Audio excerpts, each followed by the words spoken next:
Yes, hello everyone. चलो जी, Amok भाई, आहा स्टार्ट कर दे, स्टार्ट कर दे। ऑनलाइन में लो, आवाज क्लियर है? आज मैंने बहुत कुछ बदल दिया है। माइक चेंज कर दिया, वो जो आउटपुट वाला वायर होता है वही चेंज कर दिया, मैं अपना गला चेंज कर दिया, सब कुछ चेंज कर दिया आज। ठीक है, चलो, गुड आफ्टरनून एवरीवन।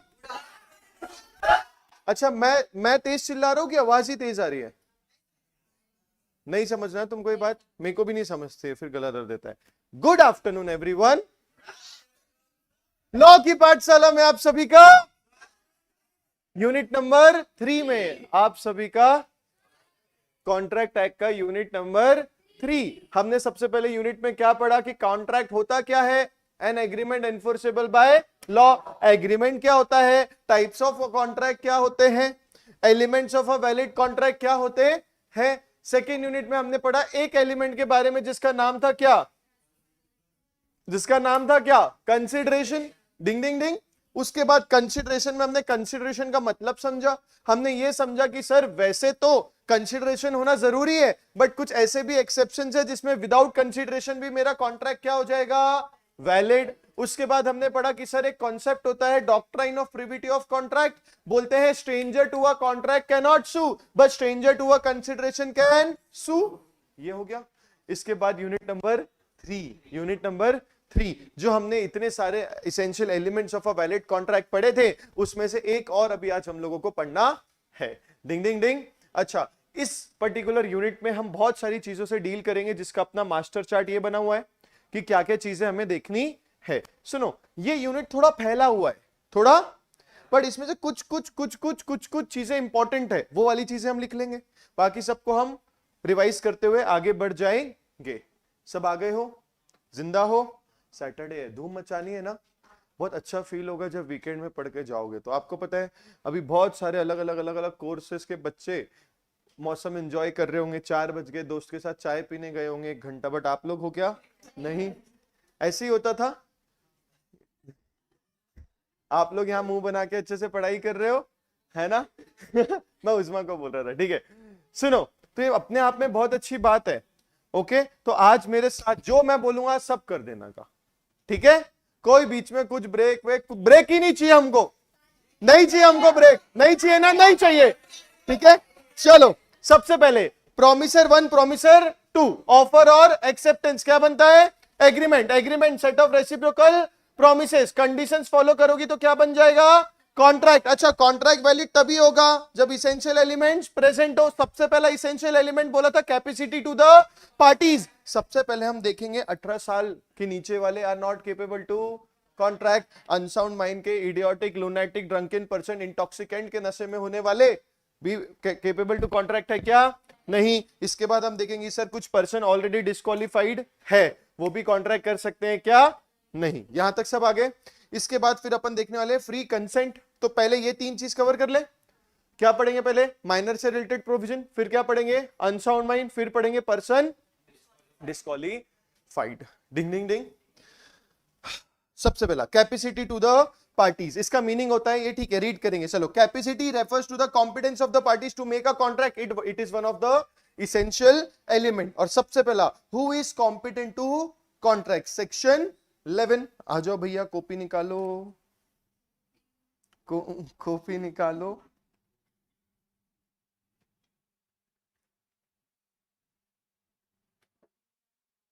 आज जो भी अपन टॉपिक पढ़ रहे हैं ना, इस पे आज का अपना रील आने वाला है, ये बताना नहीं था। हाँ, तू मेरी क्लास के लिए आया? बस तू ही है भाई। सबसे पहला, law in relation to minor, heading दो, फिर अपन पढ़ते हैं पहले, फिर लिखेंगे law in relation to a minor. भैया माइनर का क्या क्या है, क्या क्या नहीं है? डिंग डिंग डिंग। एक, अच्छा, पहले थोड़ा डिस्कशन स्टार्ट करें। हम ओवरऑल क्या बोलते हैं? अ contract with a minor is void एब इनिशियो। कॉन्ट्रैक्ट तो माइनर के साथ कर ही नहीं सकते, कर दिए तो एनफोर्स नहीं कर सकते, ना आप सू कर सकते हो ना वो कुछ कर पाएगा, it is not enforceable by law. अच्छा, void ab initio सर मतलब void from the beginning, void का मतलब क्या था, which ceases to be enforceable, which ceases to be enforceable, ding ding डिंग। चलो अब माइनर से रिलेटेड सबसे पहले आपको ये लोग बताएंगे कि माइनर होता कौन है। तो आपको पता करना पड़ेगा कि सर जिसकी एज 18 साल से कम है वो कौन होता है, माइनर। एक दिन भी कम है तो क्या हो जाएगा, माइनर। अब बोलेंगे कॉन्ट्रैक्ट मेड विथ और by a minor is void ab initio। चलो, अ कॉन्ट्रैक्ट विथ और बाय अ माइनर इज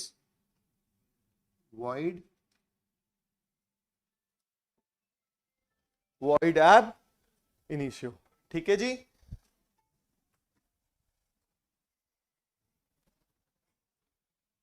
ठीक है जी। इसका मतलब ना, अच्छा इस पे एक केस लॉ बेस्ड है, क्या नाम है, वर्सेस। सबसे पहले बोलेंगे minor is not competent to contract and any agreement with और by minor is void from the beginning. Mohori Bibee versus Dharmdas Ghosh में बोला था कि माइनर पहले पैसा लिया और बाद में पलट गया, तो हम कुछ कर पाएंगे क्या, नहीं। तो Mohori Bibee versus Dharmodas held the contract is void as D is a minor and therefore he is not liable to pay to anything to the lender. Lender को कॉन्ट्रैक्ट एक्ट, अच्छा कानून का होना जरूरी होता है क्या, हमको पता ही नहीं था, हमको पता ही नहीं था ऐसा कोई कानून है, तो हम फंसेंगे, क्योंकि एक्सक्यूज और ignorance of law is not an excuse. हाँ, आप लोग को ignorance of law is not an excuse, ठीक है। एक मिनट, हाँ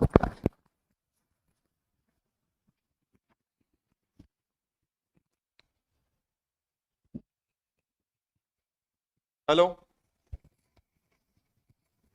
और कहां का लगा सकते हो भाई,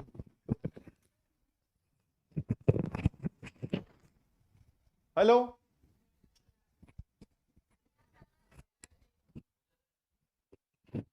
hello hello everyone, hello everyone, ठीक है। चल हल्ला कम कर दो, अब ठीक है यार, तुम मेरे को परेशान मत करो, मैं कुछ बोलता नहीं हूं तो इसका मतलब क्या है, अब किसी को दिक्कत कुछ भी हो तो मैं फिर ठीक कर दूंगा। चलो, सबसे पहला मोरी बीवी वर्सेस धर्मदास में प्रूफ हो गया था कि भाई माइनर वो पर्टिकुलर पैसा नहीं देने वाला है। पहले करते हैं कि no ratification after attaining majority, एक ट्रांजैक्शन में आ गया तब वो माइनर था, आगे जाके जब मेजर बन रहा है, भाई कभी ना कभी तो 18 साल के पहले 18 साल के ऊपर होगा ना, कभी कभी तो कहीं ना कहीं तो 18 साल के ऊपर जाएगा। तो बोले 18 साल होने के बाद वो पुराने कॉन्ट्रैक्ट को रेटिफाई सुधार सकता है क्या, नहीं। फिर बोलते हैं minor can be a beneficiary or take benefit out of a contract. इसमें उन्होंने एग्जांपल दिया, अगर माइनर के फेवर में कुछ हो रहा है, कोई कॉन्ट्रैक्ट में रह के माइनर के फेवर में कुछ हो रहा है, जहां पे माइनर पे लाइबिलिटी कभी नहीं आने वाली, जैसे कोई प्रोमिसरी नोट, एक बंदा वादा कर रहा है माइनर से कि मैं आपको 10,000 रुपए दूंगा, तो इसमें माइनर को क्या मिलने वाला है, पेपे, कभी उसकी लाइबिलिटी आने वाली है क्या, नहीं। ऐसे बिल ऑफ एक्सचेंज भी हो सकता है, ऐसी बहुत सारी चीज हो सकती है। आगे जाके बोलेंगे a minor can always plead minority, मतलब rule of estoppel does not apply to a minor. मतलब सर पहले माइनर ने बोला, हाँ फॉर एग्जाम्पल एस्टोपल क्या बोलता है, पहले तुमने कोई चीज का वादा कर लिया तो पीछे हट नहीं सकते, पीछे हट नहीं सकते, बट माइनर हट सकता है क्या, हाँ माइनर हट सकता है क्या, हाँ ऐसे है माइनर। लाइबिलिटी फॉर नेसेसरीज, ये वाली चीज में हम लोग पढ़ने वाले हैं कि वैसे तो माइनर कभी लाइबल नहीं होता है, ध्यान से पढ़ो ये काम आएगा आज। वैसे तो माइनर कभी लाइबल नहीं होता है, बट अगर माइनर को नेसेसरीज प्रोवाइड की गई, क्या किया गया, नेसेसरीज प्रोवाइड गई, तो उसकी प्रॉपर्टी, उसकी स्टेट लाइबल हो जाती है। उसके बाद हम पढ़ेंगे कि sir contract by guardian how far enforceable. तो ये लोग बोलते हैं वैसे तो गार्डियन एनफोर्स कर सकता है in favour to a minor, but कभी भी इमूवेबल प्रॉपर्टी से रिलेटेड कर पाएगा क्या, नहीं। अच्छा कोर्ट का ऑर्डर आ गया तो इमूवेबल प्रॉपर्टी से रिलेटेड कर पाएगा क्या, हाँ। ऐसे बहुत सारी चीजें। नो स्पेसिफिक परफॉर्मेंस, कभी माइनर पे लाइबिलिटी आएगी ही नहीं, तो स्पेसिफिक परफॉर्मेंस आने का बात है क्या, नहीं। नो इंसॉल्वेंसी, इंसॉल्वेंसी कब आएगी, जब मेरे ऊपर लाइबिलिटी रहेगी, बट कभी रहेगी नहीं तो उस पर लाइबिलिटी नहीं आएगी। पार्टनरशिप से रिलेटेड, पार्टनरशिप वैसे partnership deed is also a type of contract, बोलो हाँ या हाँ? हाँ। कॉन्ट्रैक्ट जब माइनर कर ही नहीं सकता तो पार्टनर भी बन सकता है क्या? नहीं। बट अगर हमारी पार्टनरशिप फॉर्म है जिसका नाम है AMOLN कंपनी, क्या नाम है? AMOLN कंपनी, हम मिसेस ए को हमारी पार्टनरशिप फॉर्म में लाना चाहते हैं, हम मिसेस ए को हमारी पार्टनरशिप फॉर्म में लाना चाहते हैं, तो क्या हो जाएगा? A2MOLN कंपनी, वो माइनर है, वो क्या है? माइनर है। नाउ अगर वो माइनर है तो वैसे तो वो पार्टनरशिप डीड में आएगी क्या? नहीं। वैसे तो वो पार्टनरशिप डीड में आएगी क्या? नहीं। ये लोग बोलते हैं हाँ आ सकती है, एज अ पार्टनर बन सकती है मिस ए, अगर उसके बेनिफिट्स के लिए पार्टनरशिप फॉर्म हो, उस पर कभी लाइबिलिटी ना हो और बाकी सब पार्टनर्स ने कंसेंट दे दिया हो। डिंग डिंग डिंग। तो पूरा consent, all the partners consent to it, और उसके बेनिफिट्स फॉर द पार्टनरशिप, मतलब उस पर कभी लाइबिलिटी नहीं आएगी, ओनली उसको क्या मिलने वाला है? प्रॉफिट। क्या मिलने वाला है? प्रॉफिट। क्या बोल रहे? लोग कोई काम के नहीं हो बच्चे। हेलो हेलो, ठीक है ठीक है। हाँ ना यार, ठीक है ना यार, मैं तेज बोलता हूँ, यहां से कम कर देता हूँ, ठीक है? हाँ जी। अब joint contract by minor and adult. अब इन्होंने बोला है कि अगर दो लोग जिसमें एक माइनर हो और एक कौन है? अडल्ट है, ये लोग ज्वाइंट कॉन्ट्रैक्ट करते हैं, तो बोलते हैं अडल्ट वाला लाइबल होगा, माइनर वाला होगा क्या? नहीं। फिर बोलेंगे श्योरिटी फॉर अ माइनर। हमने गारंटी वाले कॉन्सेप्ट में भी पढ़ा था कि जो श्योरिटी है, जो गारंटी दे रहा है, वो माइनर हो सकता है क्या? नहीं। बट क्या माइनर के लिए गारंटी दी जा सकती है? हाँ। तो क्या प्रिंसिपल डेटर माइनर हो सकता है? Yes. Minor as shareholder, वैसे तो माइनर शेयर होल्डर बन सकता है क्या? नहीं। बट हमने इसको फुल्ली पेड अप शेयर अगर ट्रांसफर कर दिए तो हो जाएगा कि दिक्कत होगी क्या? नहीं। क्या बोल रहा है कुशारा? माइनर कैन शेयर, हाँ भाई तू आगे क्यों बढ़ रहा है एकदम? लाइबिलिटी फॉर टॉर्ट्स, टॉर्ट्स मतलब सिविल रॉन्ग। वो एग्जाम्पल याद है घोड़े वाला? एग्जाम्पल याद है? अपना दोस्त को घोड़े दे देता है, फिर वो घोड़ा लेके जाके ठुकवा देता है, तो घोड़ा डेड, घोड़ा डेड। इसने सिविल रॉन्ग किया है। सिविल सोसाइटी में अगर ऐसा बिहेवियर रखेगा कि सामने वाले ने तेको कोई पर्टिकुलर गुड्स यूज करने दिए हैं तो उसको डैमेज कर देगा, तो गड़बड़ हो जाएगी, गड़बड़ हो जाएगी। इसमें सबसे इंपॉर्टेंट अपन को अभी पढ़ना है लाइबिलिटी फॉर नेसेसरी, सेक्शन 68। ध्यान देना। A claim for necessary supply to a minor is enforceable by law. Not liable for any price that he may promise and never for more than the value of necessaries. मतलब sir necessary अगर हमने question में दिया है 10,000 का, तो वो liable only to the necessaries रहेगा। सर नेसेसरी में क्या चीज नहीं आएगी? लग्जरियस गुड्स नहीं आएंगे, अननेसेसरी आर्टिकल्स नहीं आएंगे, कॉस्टली आर्टिकल्स नहीं आएंगे। नो वन कैन क्लेम कि मुझे केसीओ की 35,000 की वॉच चाहिए क्योंकि मेरे को टाइम देखना है, ये तो नेसेसरी है। ऐसा होगा क्या? नहीं। ऐसा होगा क्या? नहीं। To renders minor's estate liable for necessaries, दो कंडीशन फुलफिल होना चाहिए। कितनी कंडीशन फुलफिल होना चाहिए? दो। सबसे पहली है कि क्या है? वो रीजनेबली नेसेसरी है, और दूसरा है कि उसके पास सफिशिएंट सप्लाई वो चीज का ना हो। फॉर एग्जाम्पल माइनर को स्कूल जाना है, एजुकेशन इज नेसेसरी, ऑलरेडी वो एक स्कूल में है, ऑलरेडी वो एक डिसेंसी स्कूल में है, जो एक मिडिल क्लास फैमिली वाले लोग के बच्चे बहुत सारे हैं, बट वो चाहते हैं कि नहीं हमको एजुकेशन के लिए उसको यूएस भेजना है, तो ये नेसेसरी होगी क्या? नहीं। ये नेसेसरी होगी क्या? नहीं, बिकॉज उसके पास सफिशिएंट सप्लाई है। इस पे क्वेश्चन आया नहीं है कभी, आ गया तो गोली मत खा लेना वहां बैठ के। क्या है? Sufficient supply. अगर उन्होंने क्वेश्चन में दिएगा ही already have a admission and sufficient services in relation to education, ऐसा कुछ दे देंगे, तो आपको क्या देना है? Sufficient supply. तो फिर वो नेसेसरी मानी जाएगी क्या? नहीं। Necessary can not include luxury, ये हो गया। Necessary extend to all such thing as reasonable person would supply to an infant that class of society to which the infant belongs. Expenses or minor education, funeral expenses come within the scope. Utility rather than ornament is the principle, is the criteria. Ding ding ding. चलो एक बार ये concept revise करते हैं, सब ऊपर ध्यान दो, इसको लिख लेते हैं थोड़ा सा, आ जाओ।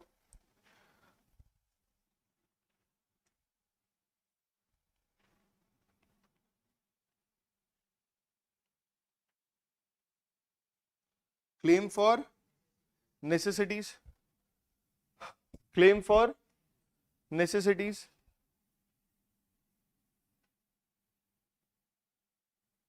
ऑनलाइन वालों का मैसेज क्यों लोड नहीं हो रहा है बे?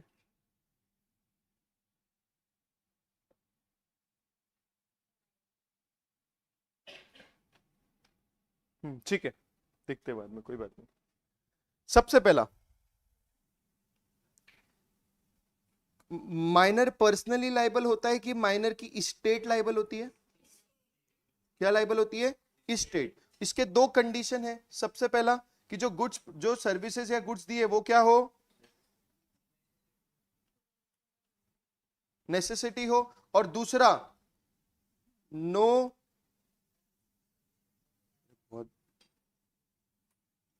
No sufficient supply, no sufficient supply, ये दो कंडीशन सबसे पहले होना चाहिए। अच्छा, नेसेसरी में कौन सी चीजें नहीं आती?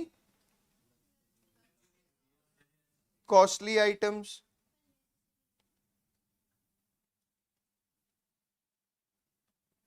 लग्जरी गुड्स, डिंग डिंग डिंग।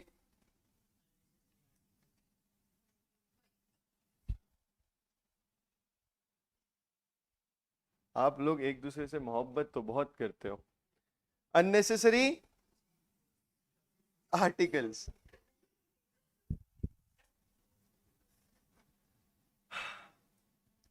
अच्छा, minor estate will be liable only to the only to the extent of value of necessaries। Ding ding ding. एक यहां पे ज्ञान का नोट दिया है, बोले यूटिलिटी रेदर देन, ओहो, इज द क्राइटेरिया। कुछ बच्चे होंगे जो अभी है ना सिर्फ देख रहे होंगे, बोले लिखने का क्या जरूरत है, टेस्ट वेस्ट में लिख देंगे, लग जाएगी तुम्हारी, मैं बोल रहा हूं क्या, बैंड बज जाएगी, साथ में लिखते जाओ। ठीक है, ये सब हो गया। कुछ छूटा है? कंडीशन हो गई, नेसेसरी होना होगी, स्टेट लाइबल होगा, up to the value of the necessary, supply liable होगा, ornament utility rather than ornament is the criteria. Ding ding ding.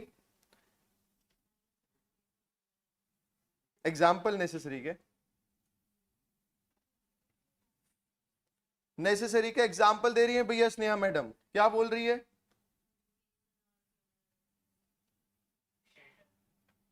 Education, funeral expenses, food, shelter. अरे रोटी कपड़ा मकान लिख देना, ठीक है। डिंग डिंग डिंग। यहां तक सब आ गए ऑनलाइन वाले?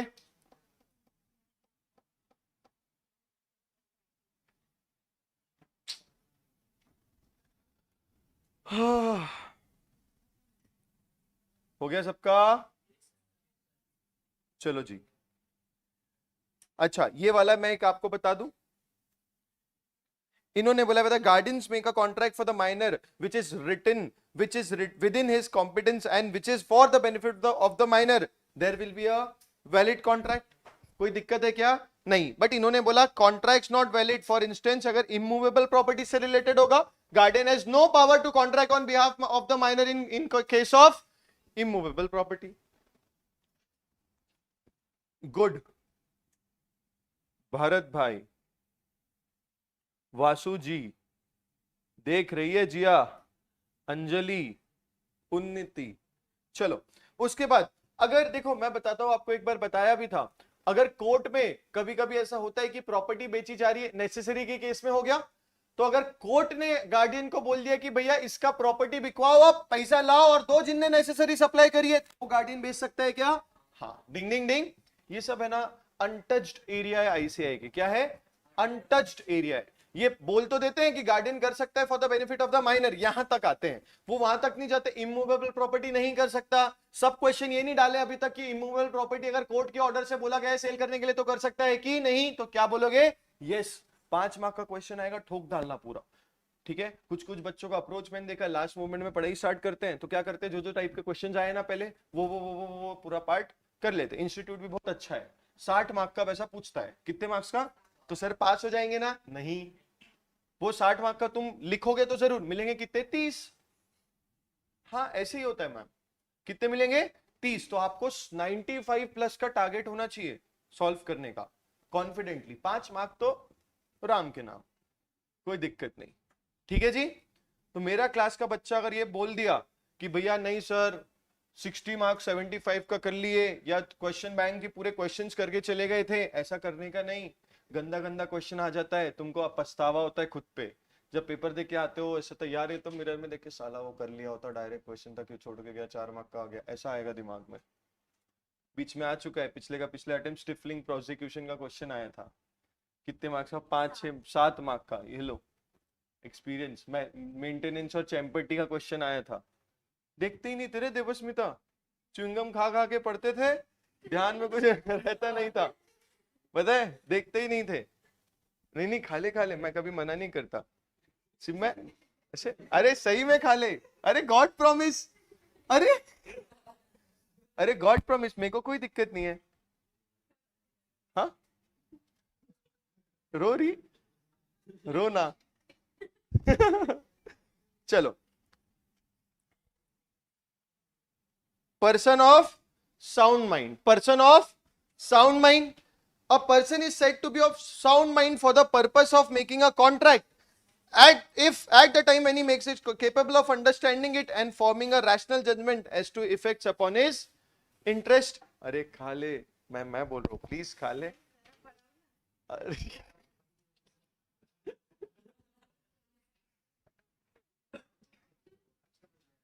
क्या हुआ? अरे इतना क्या हो गया तेरे को, इतना लोड ले रही? मैं उसमें वो कितना बोलता हूँ देख, वो फिर भी मुंह बना के बेशरम जैसे हंसते रहते। चलो एक स्टेटमेंट लिखे, एक स्टेटमेंट लिखे। अनसाउंड माइंड वाला, साउंड माइंड का बंदा कौन होता है बताओ? A person is said to be of, क्या होता है पर्सन? हाँ एक साथ में, साथ में लिखना है, साथ में बोलो। Person is said to be of sound mind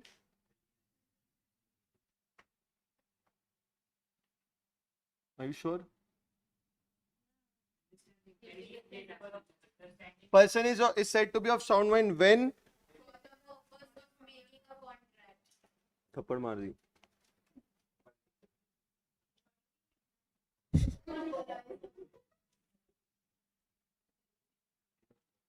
For the purpose of making,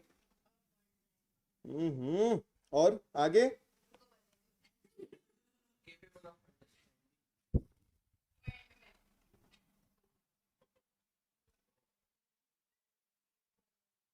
and making rational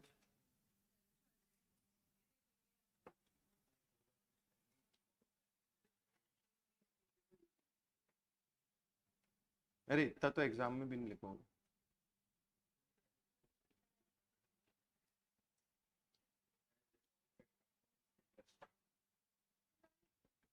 to form rational judgement, इतना भी लिखा तुमने तो अच्छा है।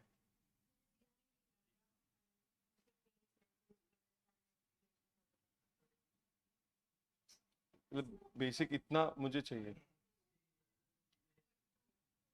चलो एक बार साथ में बोलेंगे।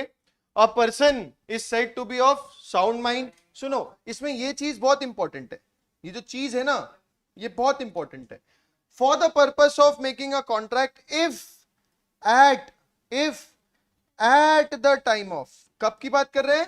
Eight the time of when he makes the contract is capable of understanding its application and forming a rational judgement to its as to effect upon his interest. Ding ding ding. तो अगर question में दिया गया कि contract के बाद पगला गया तो कोई दिक्कत है क्या? नहीं। कॉन्ट्रैक्ट के पहले पगला गया कोई दिक्कत है क्या? नहीं। बस जो हमेशा पगला गए रहते हैं वो कॉन्ट्रैक्ट कर सकते हैं क्या?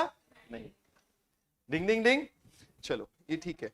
अ person who is of use, ये नीचे एक्सप्लेन किया है, who is usually of unsound mind but occasionally of sound mind can make a contract when he is of sound mind, इसका उल्टा लिख देना, a person who is usually of sound mind but occasionally of unsound mind may not make a contract when he is of unsound mind. Ding ding ding.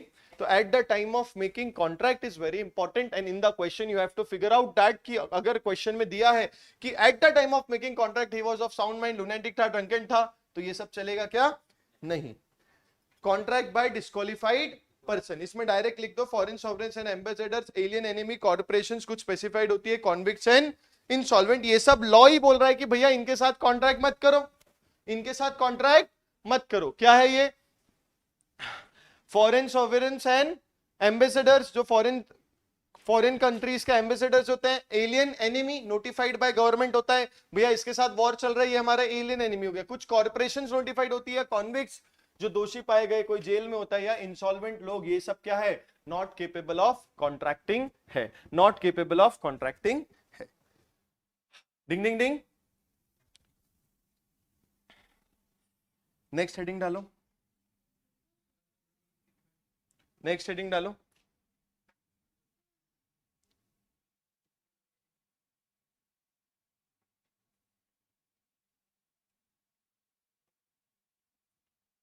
Done done done done done. Fast fast fast हो गया.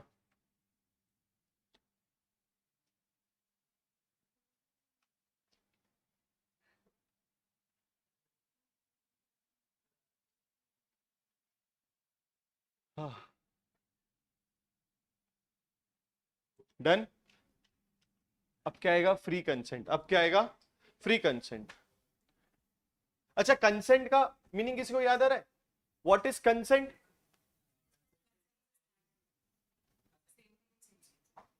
कुछ तो लिखना पड़ता है ना उसको. Starting बताओ थोड़ी, ऑनलाइन वाले तुम बताओ.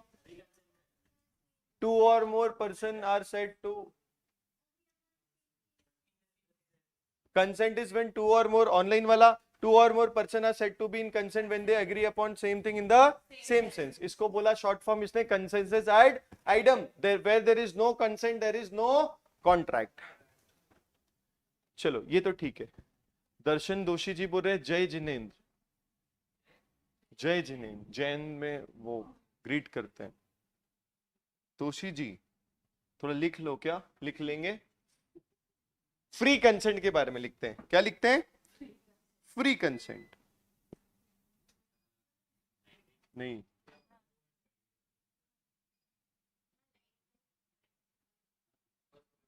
पीसी बंद करे. लाइट नहीं गई होगी, है ना? एक्सक्यूज मी, पहले जब लाइट जाती थी तो एसी अपने आप बंद होती थी. रहने दे फिर. और कुछ नहीं भाई, मैं समझता हूँ, अगर लाइट गई तो क्या कर सकते हैं? कुछ नहीं, ऊपर जाके पढ़ेंगे. ठीक है. Free consent. Consent is said to be free when it is not caused by. लिख, नीचे लिख.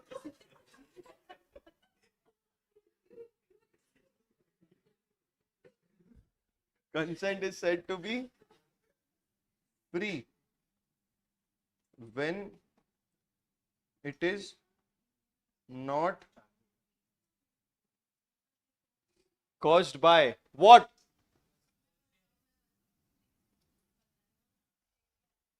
कितने?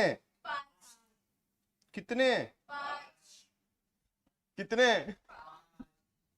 सबसे पहला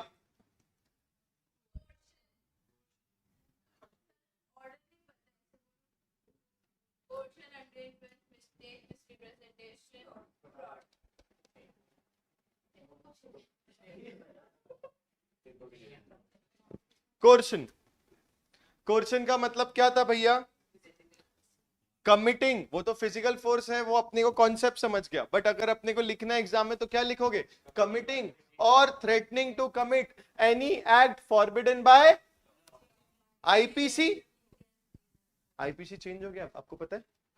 बुक में चेंज करने गए लोग, थोड़ा हमारा स्लो है. ठीक है. बुक में चेंज करने गए लोग, आईपीसी से हटके कुछ नए 3 बिल आ गए हैं. अब इंडियन पिनल कोड चेंज हो गया, प्रोसीजर चेंज हो गया, और एक और चेंज हो गया. 3 बिल के नाम थर्ड रील में आएंगे. ठीक है. हाँ, कहाँ हट गया? हटा तो नहीं है। हाँ हाँ हटा है। हम्म? 5 मार्क का आता है, बता दूंगा कुछ हटेगा वटेगा तो। तुमसे ज्यादा खुशी हमको भी तो होती है रे। क्वेश्चन लिखो, कमिटिंग और बोलते जाओ लिखते जाओ। ऑनलाइन वाला तुम लोग लिख रहे हो ना? तेरा भी वही है निधीश, पॉपकॉर्न खाते हो। तेरा कौन है तो?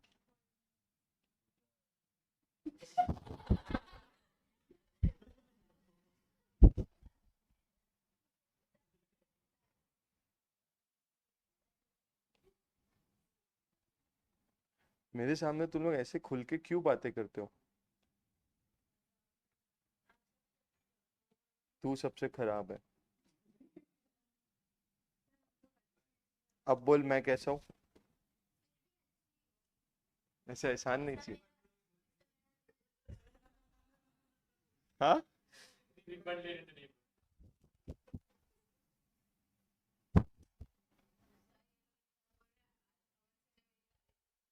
अमन सर कभी कभी झूठ बोलने लगे हैं।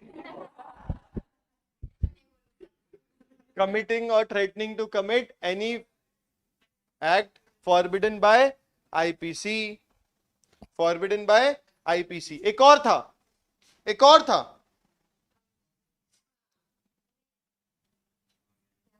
अनलॉफुल,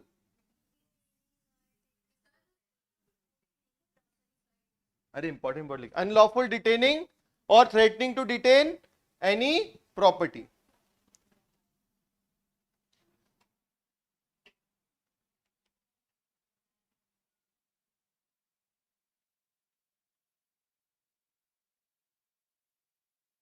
अरे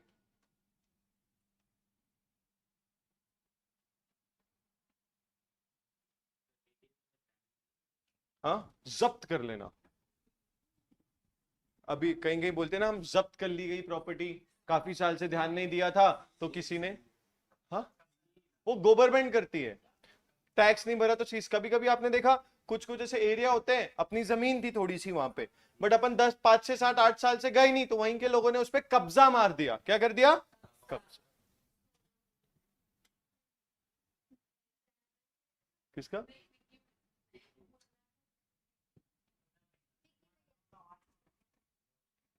वॉच को याद मत दिलाओ।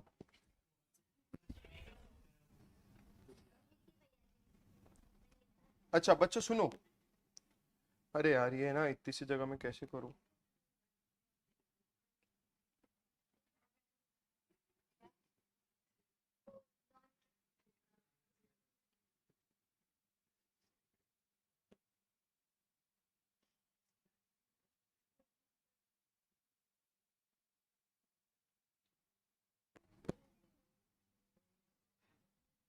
ए?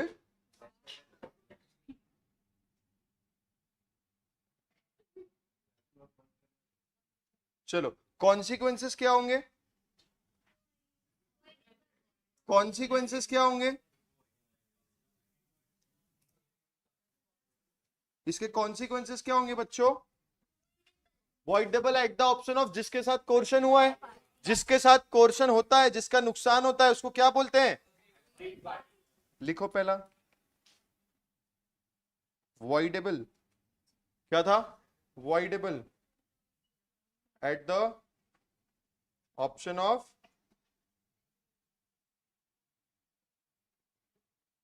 Aggrieved party.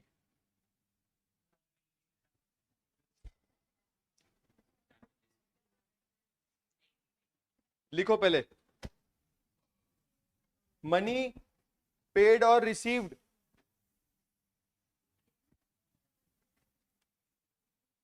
मनी पेड और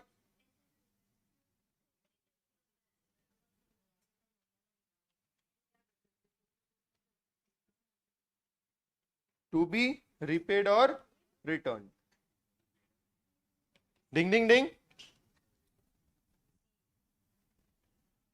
अच्छा, एक और चीज पूछ लूं? पूछ लूं क्या? Burden of proof, burden of होता है, लिखो, अरे लिखो, यहां लिखवा रहा हूं ना, एक क्वेश्चन में आया हुआ।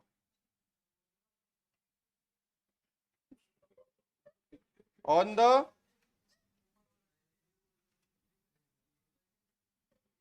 The aggrieved party. क्या हो गया मुख? ऊपर वाला दिखाओ, ऊपर वाला कुछ नहीं है।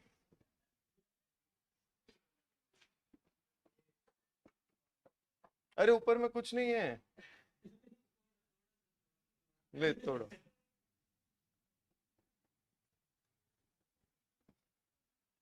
तू भी स्लो हो गया है मुख,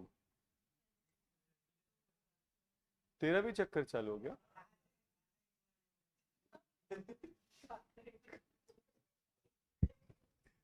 अच्छा साउंड नहीं करता, खाता नहीं खुला, समझा? ऐसे मत बोला कर। तू गुड बॉय है ना? नहीं है, नहीं बोलना चाहिए ना? तेरा यश तेरे को धोखा दे दिया। अच्छा एक और चीज बताऊं, लिखो,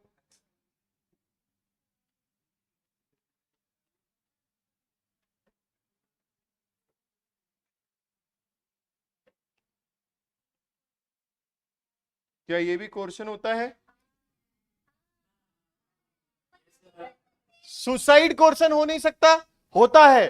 पनिशमेंट कर सकते क्या? नहीं। But threat to commit suicide, threat to commit suicide question होता है। डिंग डिंग डिंग।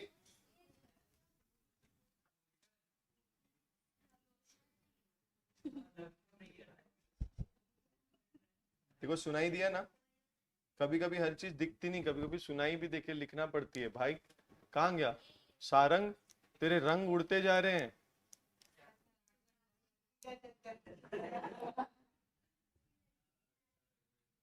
राधे राधे।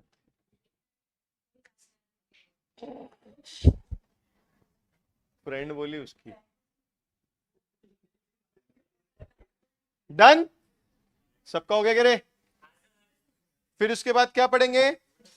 अच्छा क्वेश्चन तक पढ़ते हैं, चलो। ये डेफिनेशन हो गया। इफेक्ट्स क्या होगा? वॉइडेबल, मनी पैसा देना पड़ता है। Threat to commit suicide is also question, but जो मर गया उसका तो कुछ कर नहीं सकते, बट जो धमकी दे रहा है सुसाइड करने का वो भी क्वेश्चन के अंदर कवर हो जाएगा। अनडू इन्फ्लुएंस क्या है? Undo influence. अनडू इन्फ्लुएंस में क्या होता है? ये तो हो जाएगा। A contract is said to be induced by undue influence where the relationship subsisting between the parties are such that one of the parties is at dominant position to dominate, in a position to dominate the will of the another, and he uses that position to obtain an unfair advantages। दोनों चीज होनी चाहिए। क्या बोल रहा हूं? दोनों चीज। जैसे मैं हूं, मैं कभी कभी अनड्यू इन्फ्लुएंस डोमिनेंट पोजीशन का यूज कर लेता होगा, बट मैं कभी आप लोग का फायदा उठाता हूं क्या? नहीं। ठीक है, तो मैं अगर डोमिनेंट पोजीशन में हूं, वो अनड्यू इन्फ्लुएंस नहीं है। मैं डोमिनेट पोजीशन में होके अगर फायदा उठा रहा हूं सामने वाले लोगों का, तो वो हो जाएगा undue influence. The essential ingredients under the provision are relationship between the parties. Parties कौन सी रिलेशनशिप में होनी चाहिए? नियर। किसकी? नियर रिलेशनशिप में। कौन सी रिलेशनशिप में होनी चाहिए? नियर रिलेशनशिप में। Position to dominate the will, मतलब पार्टी डोमिनेंट पोजीशन पे भी होनी चाहिए। नहीं तो रिलेशन तो बहुत सारे लोगों के साथ नियर होते हैं, बट यहां क्या होगा? पहले नियर रिलेशन, दूसरा होगा डोमिनेटिंग पोजीशन। पहले बोलेंगे relationship between the parties is such in a such manner that a position to dominate the will of the another. और ये नीचे चीजों में बोलते हैं a person is deemed to be in a position in the following circumstances.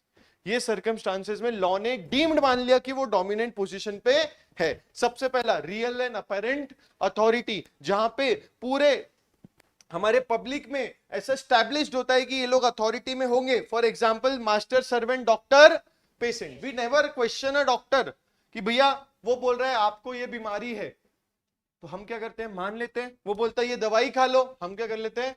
खा लेते हैं, because he is in a dominant position. Real and apparent authority. Fiduciary relationship क्या? हस्बैंड वाइफ, फादर डॉटर, ये एग्जाम्पल दिया था husband wife का, ठीक है, फादर डॉटर। मेंटल डिस्ट्रेस, अगर सामने वाली पार्टी कोई मेंटल डिस्ट्रेस में इल है, क्या है, इल है, टर्मिनली इल है, इतनी तबीयत खराब है उसको झेपता नहीं, आप उसके साथ कॉन्ट्रैक्ट कर रहे हो, लॉ बोलेगा आप डोमिनेंट पोजीशन पे हो, डीम्ड है, क्या है, डीम्ड। तो मेंटल डिस्ट्रेस में कोई होगा अब where the mental capacity of the person is temporary or permanently affected by the reason of mental or bodily distress, illness or of old age। 105 साल का कोई बुढ़ा हुआ है, उसके साथ तुम कॉन्ट्रैक्ट कर रहे हो, वो साइन करने के लिए पेन उठा रहा है, ऐसा ऐसा ऐसा ऐसा ऐसा साइन भी नहीं कर पाए, तुम पेन पकड़ लिखो, ये सब क्या हो जाएगा, डोमिनेंट पोजीशन का अनफेयर एडवांटेज हो जाएगा। और एक और है अनकंसाइजनेबल बार्गेन्स, अनफेयर कर रहे हो आप किसी के साथ, one of the parties dominate the will of another and contract is apparently unconscionable, unfair, it is presume by law that the undue influence होगा। मोस्टली मनी लॉन्ड्रिंग के केस में ये होता है, मनी लेंडिंग के केस में ये होता है। डिंग ding ding.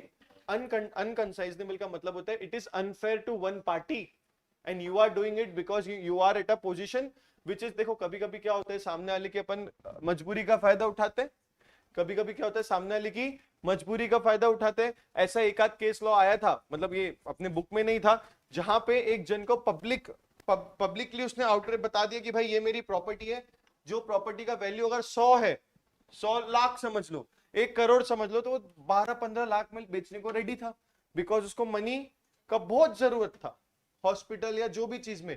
He was at the time बहुत डिस्ट्रेस्ड भी था, फैमिली के कंडीशंस देख के वो उसने बेचा, 15 लाख लिया, बाद में उसको रियलाइज हुआ यार मैंने अपनी 1 करोड़ की प्रॉपर्टी 15 लाख में बेच दी, मेरे को लग रहा है कि यार मेरे साथ सही नहीं हुआ, सामने वाली पार्टी ने मेरे साथ अनफेयर किया है।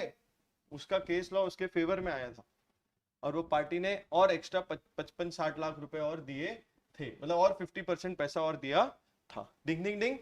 4 चीजों में डीम डोमिनेंट पोजीशन हो जाएगी। किसमें? 4 चीजों में। सबसे पहले क्या थी? Real and apparent authority. Example ढूंढोगे, डॉक्टर पेशेंट, अपन मास्टर सर्वेंट। दूसरा फिड्यूशरी रिलेशनशिप, पार्टीज रिलेशनशिप में फिड्यूशरी रिलेशनशिप आती है, स्टैब्लिश होती है जब वो, जैसे for example father daughter, husband wife. उसके बाद मेंटल डिस्ट्रेस, कोई टर्मिनली इल है, डिस्ट्रेस है, और ओल्ड एज की वजह से भी हो सकता है। और चौथा अनकंसाइजनेबल बार्गेन्स। सुनो, कंफ्यूज मत होना, वापस एक बार एकदम बेसिक से लेके जा रहा हूं। इन्होंने बोला अनड्यू इन्फ्लुएंस की वजह से फ्री कंसेंट नहीं होता। फ्री कंसेंट नहीं होता तो मेरा कॉन्ट्रैक्ट वैलिड होगा क्या? नहीं, because one of the essential element of a valid contract is free consent. Free consent undue influence की नहीं वजह से होता। तो दिमाग में आता है कि अनड्यू इन्फ्लुएंस क्या होता है? अनड्यू इन्फ्लुएंस वो चीज होती है जहां पे एक पर्सन एक ऐसी पोजीशन पे है where he is able to dominate the position on another person. दूसरा, वो पोजीशन का यूज करके वो फायदा भी उठा रहा है। तो हमें चीज 2 चेक करनी है। कितनी चेक करनी? 2। सबसे पहले ये चेक करना क्या उसकी पोजीशन डोमिनेटिंग है, हाँ। दूसरा क्या चेक करना है कि क्या उसका वो फायदा उठा रहा है, उसका वो फायदा उठा। ये क्लियर हो गया। अब जब पोजीशन डोमिनेटिंग है कि नहीं ये क्वेश्चन में आ सकता है, या फिर ऐसे चारों में से एक सिनेरियो दे सकते हैं। तो आपको एक चीज यहां से समझ जाएगी, अगर क्वेश्चन में डायरेक्टली दे दिया कि वो बंदा डोमिनेंट पोजीशन में था तो वो कवर हो गया, अगर नहीं दिया तो ये चारों चीजों में हो रहा है कि नहीं वो देखना है, क्योंकि ये क्या बोल रहे हैं, ये चारों चीजें डीम्ड डोमिनेंट पोजीशन बना देगी। डिंग डिंग डिंग। अच्छा, the object must be to take unfair advantage. फिर इन्होंने बोला where the person is in position to influence the will of another in getting consent must have the object to take the advantage of the other as well। उसके बाद burden of proof, burden of proof, he has to prove that the other party is in the position to dominate the will, the other party actually uses position to obtain his consent, transaction is unfair or unconsignable। आपको यहां पे भी नहीं लगता कि aggrieved party को proof करना है? और क्या क्या प्रूफ करना है? पोजीशन डोमिनेटिंग थी, दूसरा यूज करी गई मेरी कंसेंट लेने के लिए, और तीसरा मेरे लिए क्या हुआ है, अनफेयर हुआ है। इफेक्ट ऑफ अनड्यू इन्फ्लुएंस क्या होगा? कॉन्ट्रैक्ट क्या हो जाएगा? voidable, और contract may be set aside either absolutely or partly if a party who was entitled to avoid received any benefit, वो बेनिफिट कोर्ट को जैसा भी लगता है वो उसको सेटल कर देगी। डिंग डिंग डिंग। गुड इवनिंग रजनी, यहां तक आ गए? यहां तक आ गए?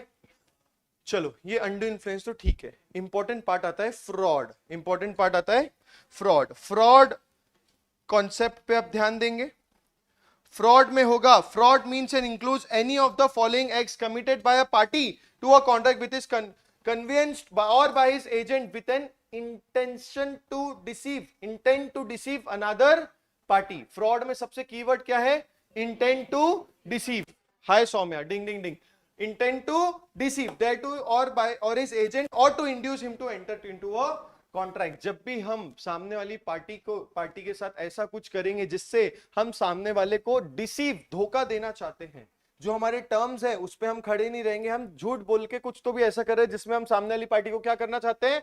धोखा देने चाहते हैं, उसका नुकसान हो जाएगा, बोले वो सब चीजें फ्रॉड में कवर हो जाएगी। इन्होंने बोला the suggestion as a fact of that which is not true by one who does not believe it to be true. सबसे पहली चीज फ्रॉड में कवर क्या होगा? मैं ऐसी कोई चीज बता रहा हूं जो फॉल्स है और मैं भी जानता हूं कि वो क्या है? फॉल्स है। माइन्यूट डिफरेंस है। ऐसी कौन सी चीज होती है जिसमें मैं बता रहा हूं कि वो ट्रू, वो मेरे हिसाब से ट्रू है, बट एक्चुअल में वो फॉल्स है? डिंग डिंग डिंग। क्योंकि वहां पे मेरा इंटेंशन टू डिसीव नहीं रहता, फ्रॉड में मेरा इंटेंशन टू डिसीव रहता है। चलो एक चीज बनाते हैं साथ में। अच्छा पहले बार, the active concealment of a fact, promise made without any intention of performing it, any act fitted to deceive, such act or omission as the law specially declares to be fraudulent। कोई law मालूम क्या बोलते हैं? अगर आपने ऐसा किया ये फ्रॉड है, मनी लॉन्ड्रिंग के केस में आएगा, ठीक है? कुछ कंपनीज एक्ट में आगे जाके आप लोग पढ़ोगे, आपने ये पर्टिकुलर चीज की मतलब आप फ्रॉड कर रहे हो, तो इन्होंने बोला अगर लॉ ने कुछ स्पेसिफाई कर दिया तो वो भी होने वाला है। आ जाओ भैया, सेक्शन 17 फ्रॉड।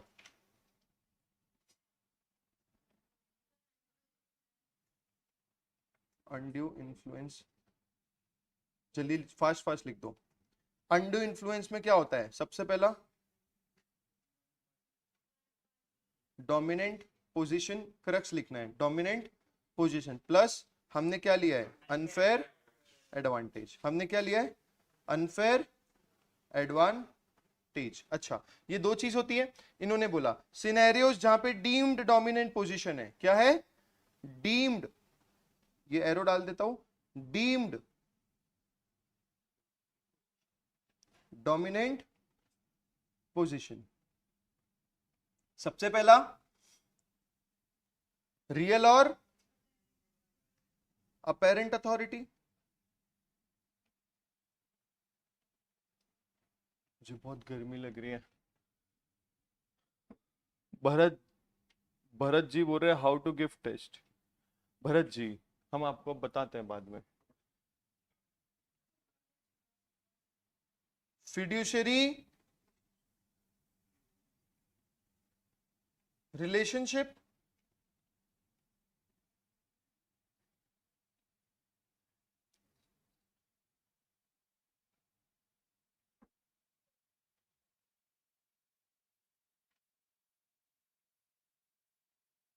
सर क्या बोल रही है? CLET और एंट्रेंस में डिफरेंस बता दो सर। रजनी आप अपना क्वेश्चन समझा दो प्लीज। हाँ शायद आप स्मार्ट टीचर देख के गलत जगह आ गए हो। ठीक है, थर्ड क्या था?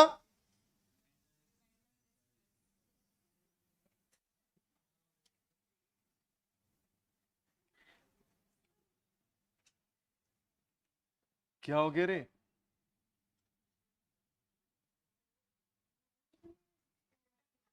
लाल हो गई। फोर्थ क्या था? अनकंसाइजनेबल बार्गेन्स। क्या हो गया मैडम? पता नहीं क्या पूछ रही है ये।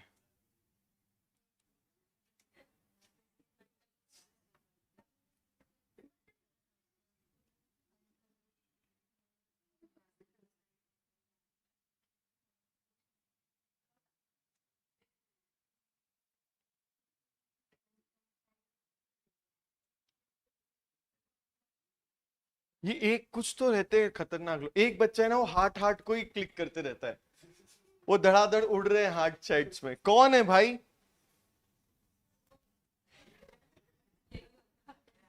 अभी नहीं ना, पहले करता था, तब किया था ना 2 साल पहले। अब पार्टी वार्टी स्माइली। ऑनलाइन वालों को भी अपना एक्सपीरियंस रहता होगा, क्यों लेक्चर देखने का? जैसे यहाँ पे बेचारे बाहर निकलने से भी पहले सोचते हैं, उनको लगता है चलो अब थोड़ा आता हूँ थोड़ा घूम के, टीचर बता रहा खप से पॉज, अटका दी, फिर आएंगे घूम फिर के, फिर वापस स्टार्ट कर देंगे। अलग फील होता होगा, क्यों? सोते रहते होंगे बीच बीच में तो। हाँ, मजा नहीं आ रहा था देखो, क्यों? इन सबको तो मजा आ रहा है, वो heart 100% party smiley time pass क्या। अभी मैं बोलने मत लगा, अभी एक चीज आ गई थी मुंह। अभी भैया भाभी का गठबंधन करवाने में अच्छा लग रहा है, क्यों? अच्छा बच्चों, अब क्या करें हम? फ्रॉड करें? फ्रॉड कर दें? फ्रॉड में क्या होता है? इंटेंट टू अच्छा, कौन कौन से सिनेरियोस को फ्रॉड माना गया है, इन्होंने कुछ एग्जांपल दिए। सबसे पहला क्या था? कंसिल, एक पहला वाला नंबर का बता।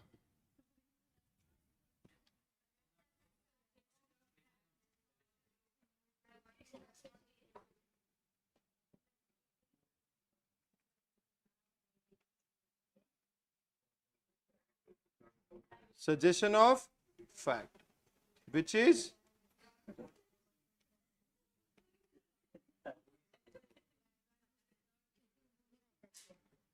वो तो ठीक है।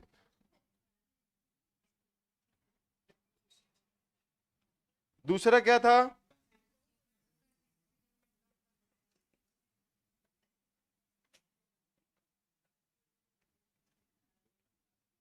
तीसरा क्या था?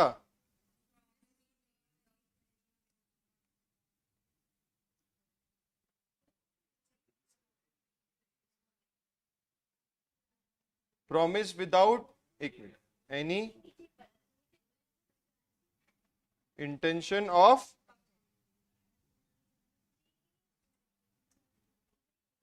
Performing it.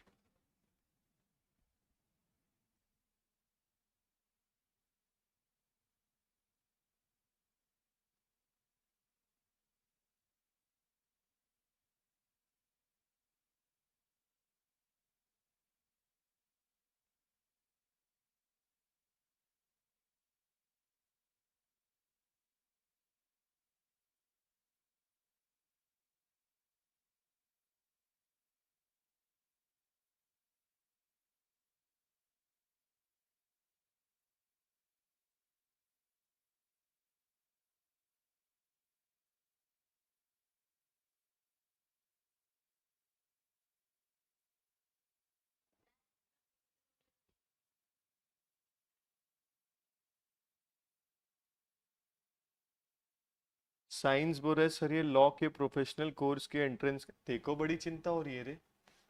अपन सब डिस्कस करेंगे ना सेशन के बाद। हेलो हेलो भाई, किसमें आवाज आ रही है?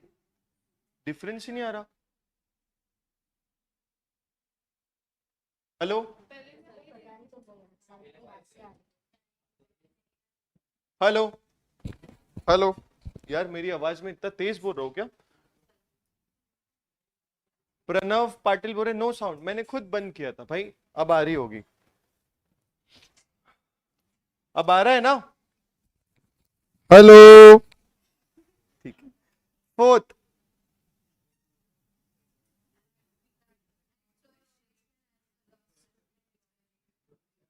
क्या बोल रही है तू?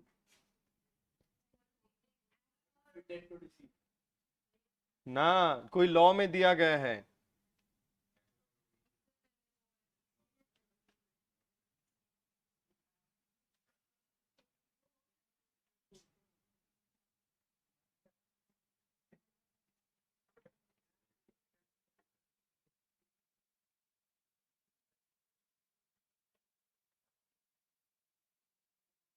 Oh my God, done. एक कौन सा छूटा है? एक्टिव कंसीलमेंट, ये हो गया सिग्निफिकेंट। हाँ हाँ हाँ।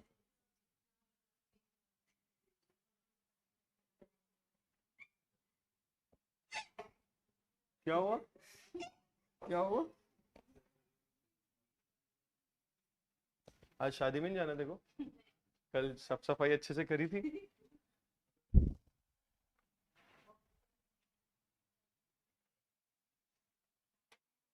डन। अरे तू तू क्या कर रही है? स्लो। कौन सर? भगा उसको। अच्छा सी सुनो जी, the following are the essential elements of the fraud. बोलते हैं ऐसा रिप्रेजेंटेशन और असर्शन होना चाहिए जो फॉल्स हो, और हाउएवर साइलेंस में amount to false honour, active concealment में अमाउंट टू फ्रॉड। क्या ऐसा है? तो इन्होंने बोले वेदर साइलेंस इज फ्रॉड और नॉट, ये क्वेश्चन। सबसे पहले बोलेंगे साइलेंस फ्रॉड तभी होगा जब हमारी क्या है, ड्यूटी टू स्पीक हो, और जहां पे silent is equal to speech हो। कभी कभी ट्रेड कस्टम से बोला ऐसा होता है कि भैया इसका साइलेंस, इसका हाँ या ना माना जाता है, इंप्लाइड बता दिया जाता है, तो बोले दोनों चीज में where there is a duty to speak or silence is equal to speech, the representation must be related to fact. The representation should be made before the conclusion of the contract with the intention to induce the other party to act upon it. सुनो, party ए है, party B है, B चाह रहा था कि इसके साथ fraud करूं, कुछ ऐसा रिप्रेजेंटेशन जो दो फॉल्स है, जो मेरे को भी पता है फॉल्स है, मेरा इंटेंशन टू डिसीव है, ये चाहता था, बट ये कर ही नहीं पाया, उसके पहले ही कॉन्ट्रैक्ट में आ गए। सामने वाला पार्टी कोई ऐसे स्टेटमेंट से इंड्यूस नहीं हुआ जो एक्चुअली उससे इंड्यूस में हुआ, तो बोले चाहता हुआ कुछ नहीं। कब होना चाहिए ये? Before the contract is made. क्या होना चाहिए? Before the contract is made. The represent, ये ठीक है, the representation should be made with a knowledge of its falsity. Repetition start हो रहा है, जो ये रिप्रेजेंटेशन दे रहा है उसको ये क्या लग रहा है कि ये फॉल्स है, तभी तो इंटेंशन टू डिसीव आएगा।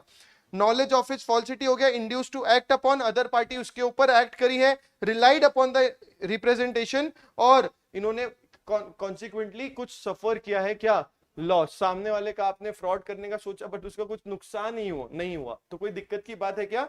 नहीं। तो ये सब चीजें छोटी छोटी है जो ऊपर मेनली ये वाला पार्ट अच्छे से करके जाने का, ठीक है, ये वाला पार्ट अच्छे से करके जाने का। इफेक्ट क्या होगा फ्रॉड का? voidable at the option of party defrauded and the following remedies available है। वो क्या कर सकता है? कैंसिल कर सकता है, सू फॉर डैमेज कर सकता है, और इंसिस्ट ऑन परफॉर्मेंस, जहां पे या बोल सकता है कि मेरे को ऐसी जगह पे लाके छोड़ो जहां मैं होता अगर ये फ्रॉड नहीं होता, तो मुझे ऐसी जगह पे लाके छोड़ो जहां मैं होता अगर ये फ्रॉड नहीं होता। तो यहां तक आ गए। कुछ केसेस में ये कॉन्ट्रैक्ट वॉइडेबल नहीं होगा, पहले कंटिन्यू करते हैं। फ्रॉड का इफेक्ट क्या होता है? कॉन्ट्रैक्ट क्या बन जाता है? वॉइडेबल। कॉन्ट्रैक्ट क्या बन जाता है? वॉइडेबल। क्या क्या रेमेडीज अवेलेबल होती है? रिसाइंड, क्लेम, डैमेजेस,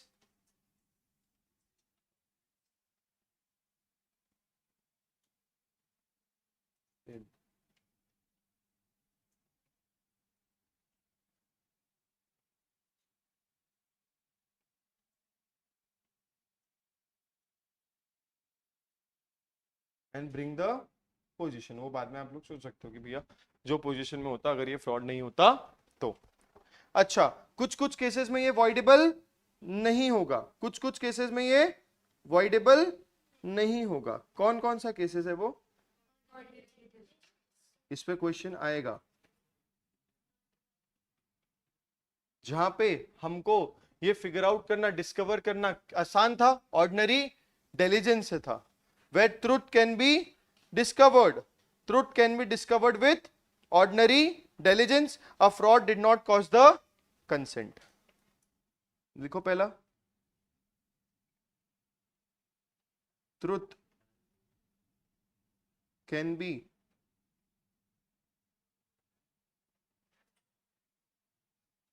discovered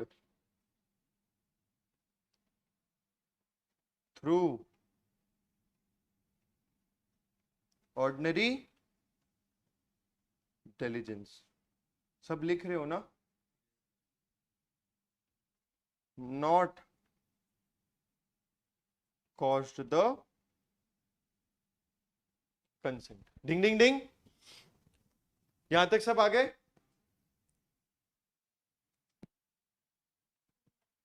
यहां तक सब आ गए?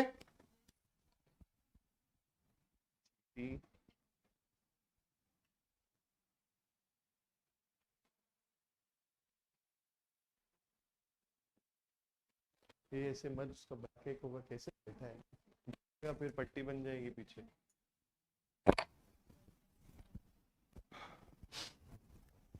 यहां तक सब आ गए?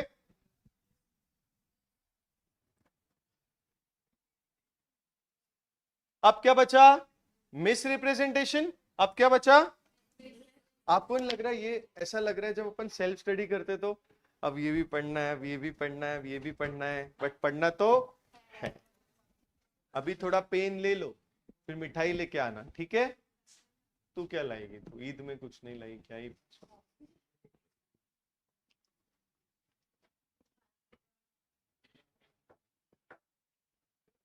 पास फेल तो ये तो जिंदगी की रीत है, ये सब तो चलेगा, फेस्टिवल्स में लाना चाहिए।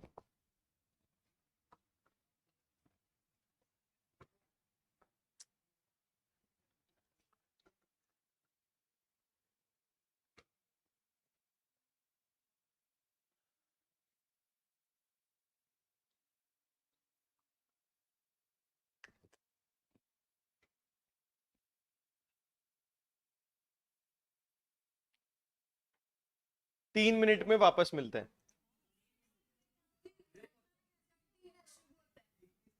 2 में वापस मिलते। प्लीज प्लीज सुनो, I am meeting you at 5:13।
Hello everyone, welcome back. Let's start.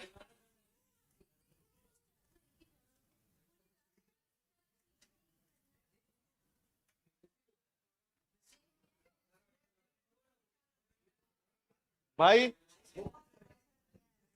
Message डाल के बच्चे रिट्रैक्ट कर रहे हैं, ऐसा क्यों? ऐसा क्यों?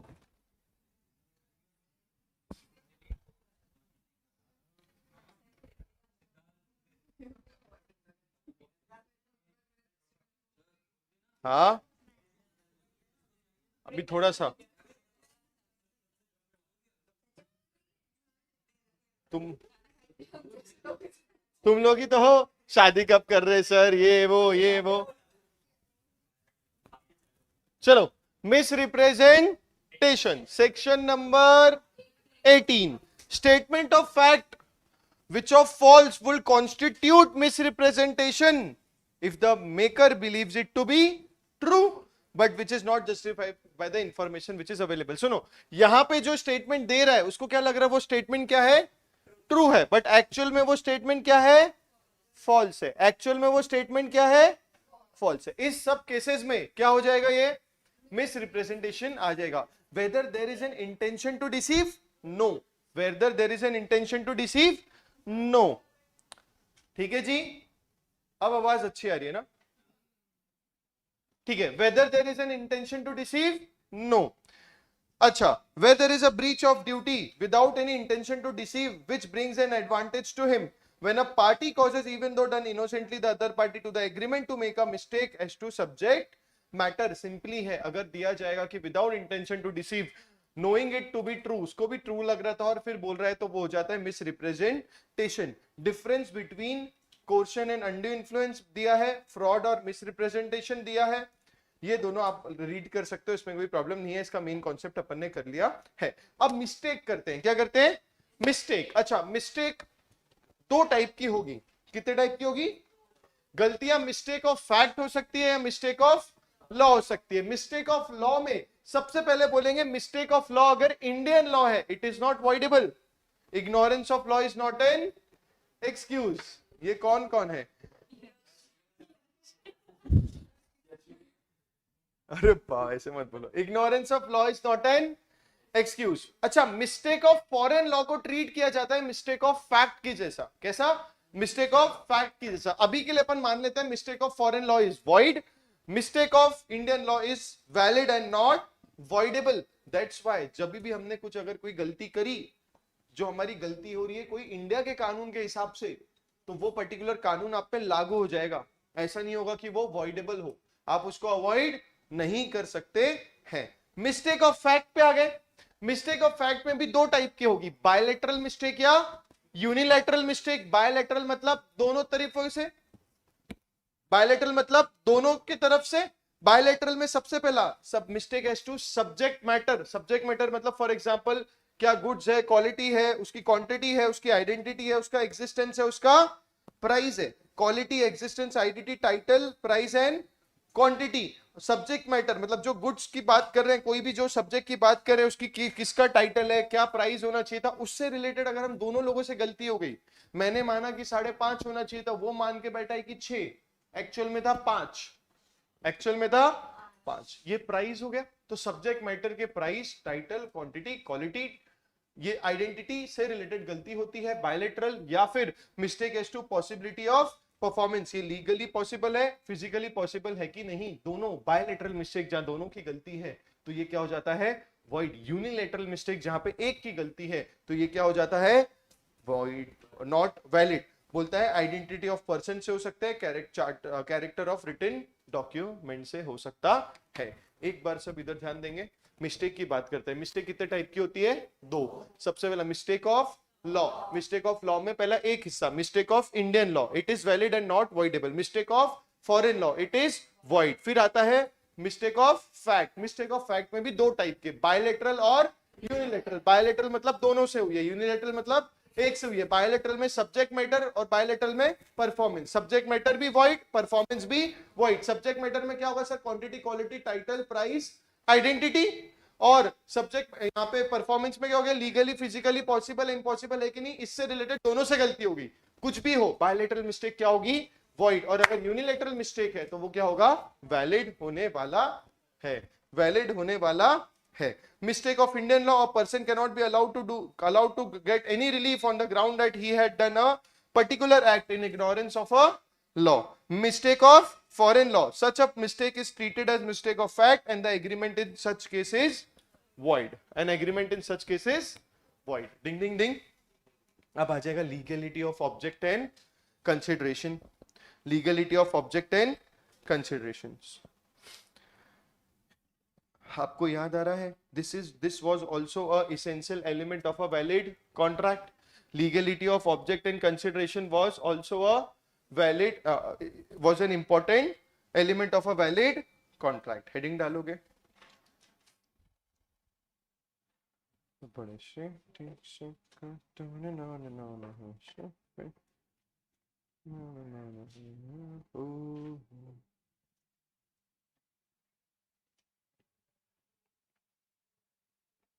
हेडिंग डालोगे. सेक्शन 23 बोलेगा आपको,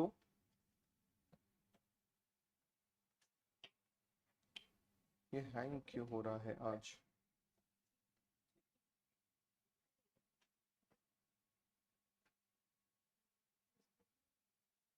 सेक्शन 23 बोलेगा अनलॉफुल ऑब्जेक्ट एंड कंसिडरेशन के बारे में पढ़ेंगे. किसके बारे में, अनलॉफुल ऑब्जेक्ट एंड, क्या हो गया संजू, ज्यादा मस्ती आ रही है आज क्लास में.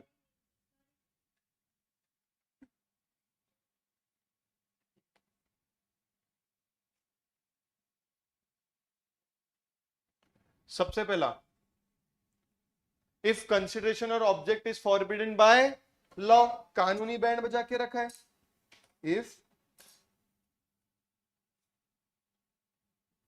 Consideration and object is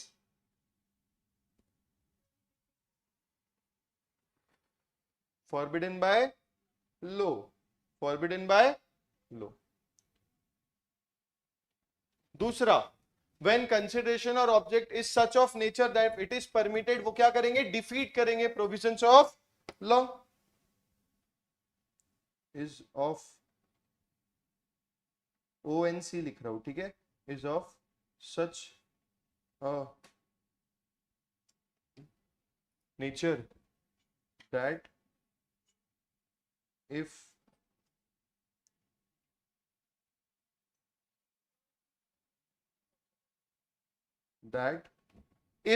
permitted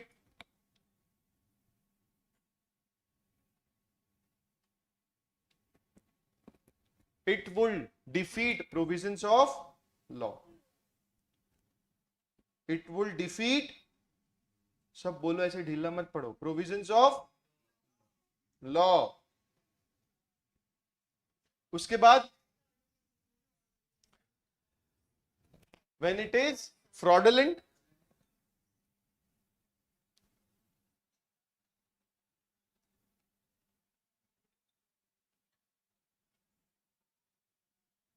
ding ding डिंग. उसके बाद when it involves injury to another person or property, ding ding ding. when it cause injury, सामने वाले का नुकसान हो रहा है, उसका या उसके प्रॉपर्टी का.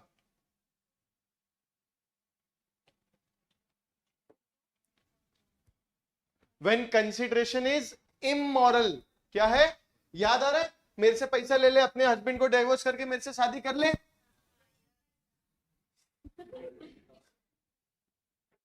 when consideration is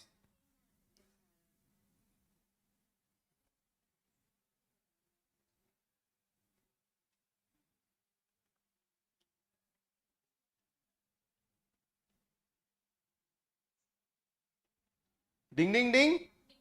एक और क्या था, when consideration is opposed to public policy, when consideration is opposed to public policy. अभी डिटेल में पढ़ेंगे कि what is opposed to public policy.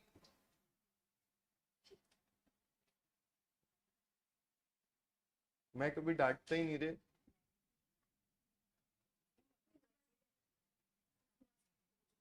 ये ज्यादा होशियार बनती, बोली मेरे को डर लगता है आपसे, कुछ बोला नहीं और अभी तक। हाँ करती, लगता तो नहीं कि मेरे को कि तेरे को डर लगता है।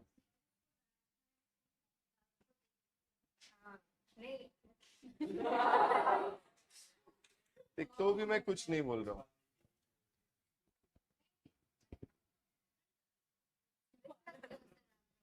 हाँ स्ट्रिक्ट लगता हूँ ना। Thank you. टीचर स्ट्रिक्ट ही होने चाहिए, बच्चे आजकल के निकम्मे। लगता हूँ ना, लगना ही तो है। तो डर, मेरे को कौन सा मोहब्बत करनी है तेरे से? डर, हाँ डर। चल डिसकंटिन्यू।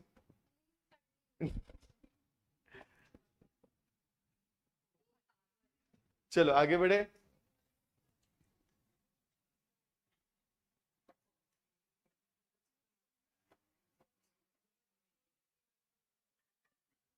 अरे आज इसको हो क्या गया? अरे तो कितना छुट्टी मांग रही है, छुट्टी दे दो छुट्टी दे दो।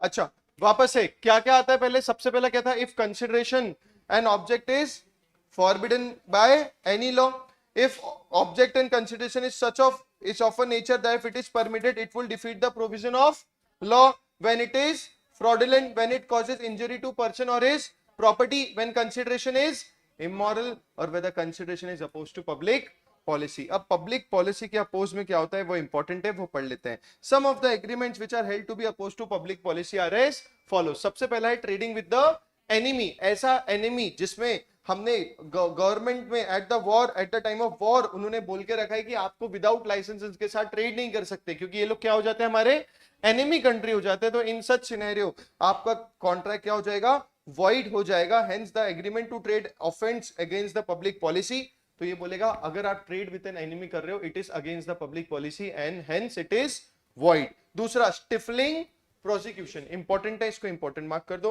An agreement to stifle prosecution, an agreement to present proceedings already instituted from the running their normal course of any.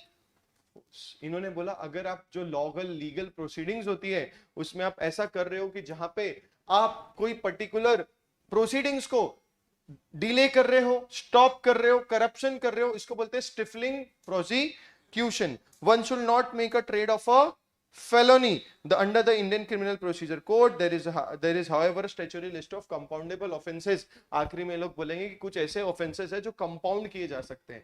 देखो कंपाउंड का मतलब होता है चार पांच सजाओं को एक कर देना। चार पांच सजाओं को आपको अभी भी लगेगा कि सर इसमें भी तो मैं ना प्रोसीडिंग्स का गला घोट रहा हूं, पांच सजा थी उसको मैं क्या कर रहा हूं, एक कर रहा हूं। ये पॉसिबल है if the offence is compoundable. If the offence is compoundable, examination में क्वेश्चन आएगा, वो बोलेंगे ये तीन पर्टिकुलर प्रोसीडिंग्स इनके अगेंस्ट में चल रही थी, इसको कंपाउंड कर दिया गया, whether it is against the public policy. अगर कुछ नहीं दिया तो आपको बोलेगा if it is covered in the if it is compoundable offences की लिस्ट में अगर कवर्ड है तो no, if it is not covered yes. अगर क्वेश्चन में दिया all these particular acts were covered in compoundable offenses, तो फिर बोलोगे no it is not against the public policy.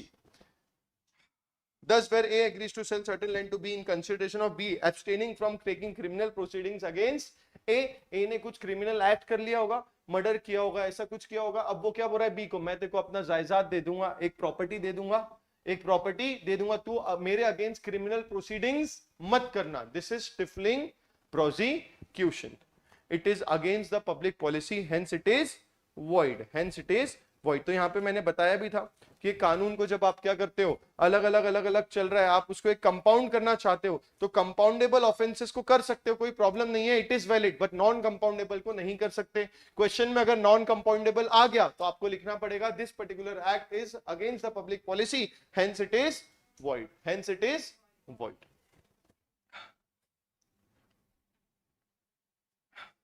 ये आ चुका है एग्जाम में, कौन बोला था?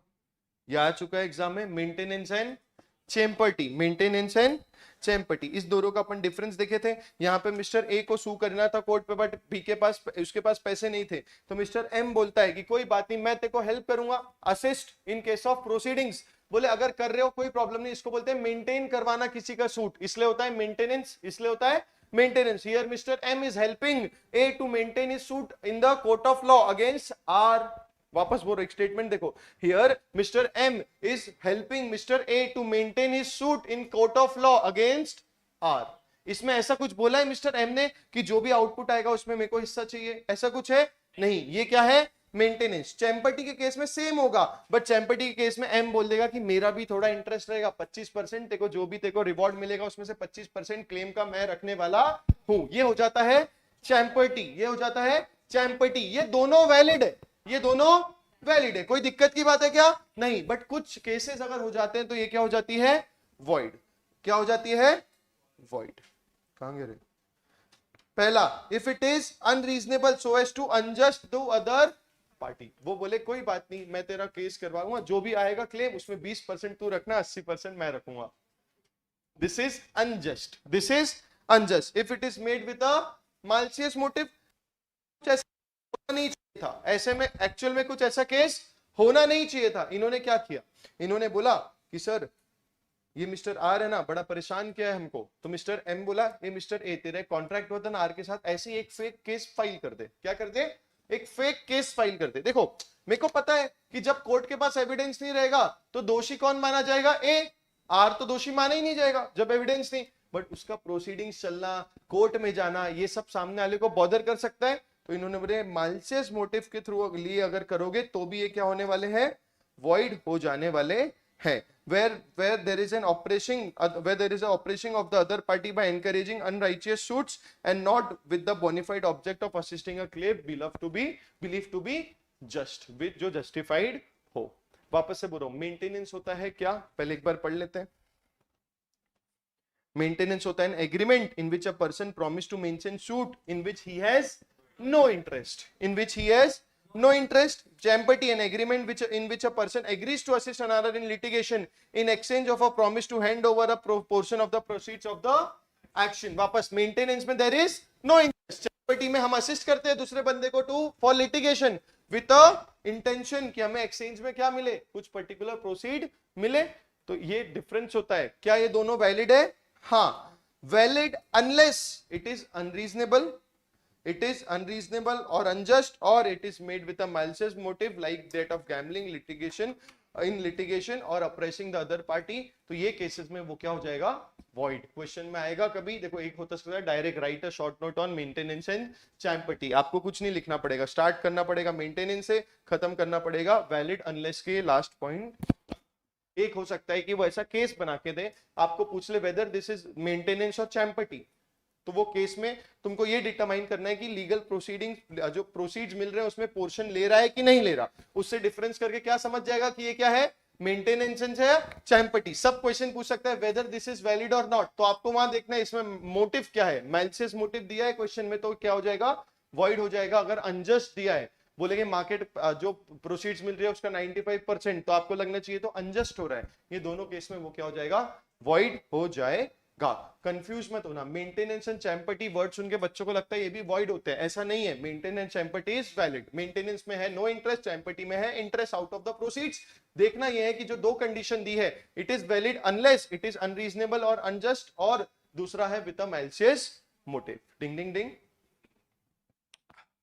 Trafficking related to public offices and titles, किसी को पद्म भूषण, बहुत सारे जो अवार्ड्स होते हैं वो पैसा देके खरीदना, बोलते हैं पब्लिक टाइटल्स खरीद रहे हो, ये भी वैलिड नहीं है। किसी को एक एग्जामिनेशन में क्वेश्चन आया, एक मिस्टर ए मिस्टर बी को पैसा देता है और मिस्टर बी जो गवर्नमेंट सर्वेंट है बोलता है अपनी पोजीशन छोड़ दो सो दैट मिस्टर ए को वो पोजीशन मिल जाए, ये भी क्या होगा, trafficking related to public offences होगा। ये भी क्या होगा, अगेंस्ट द पब्लिक पॉलिसी होगा, और ये भी क्या होगा, वॉइड होगा। ये भी क्या होगा, वॉइड होगा। ये क्वेश्चन आ चुका है। As it interferes with the appointment of a person best qualified for the service, ऐसा हो गया क्या हो रहा है ना, जो बेस्ट क्वालिफाइड पर्सन है उसको चांस नहीं मिल रहा। ठीक है, इन्होंने बोला public policy requires that should be no money consideration for appointment to an office in which the public is interested. IAS office, police के ऑफिस, ये सब में we are interested because these are all public servants.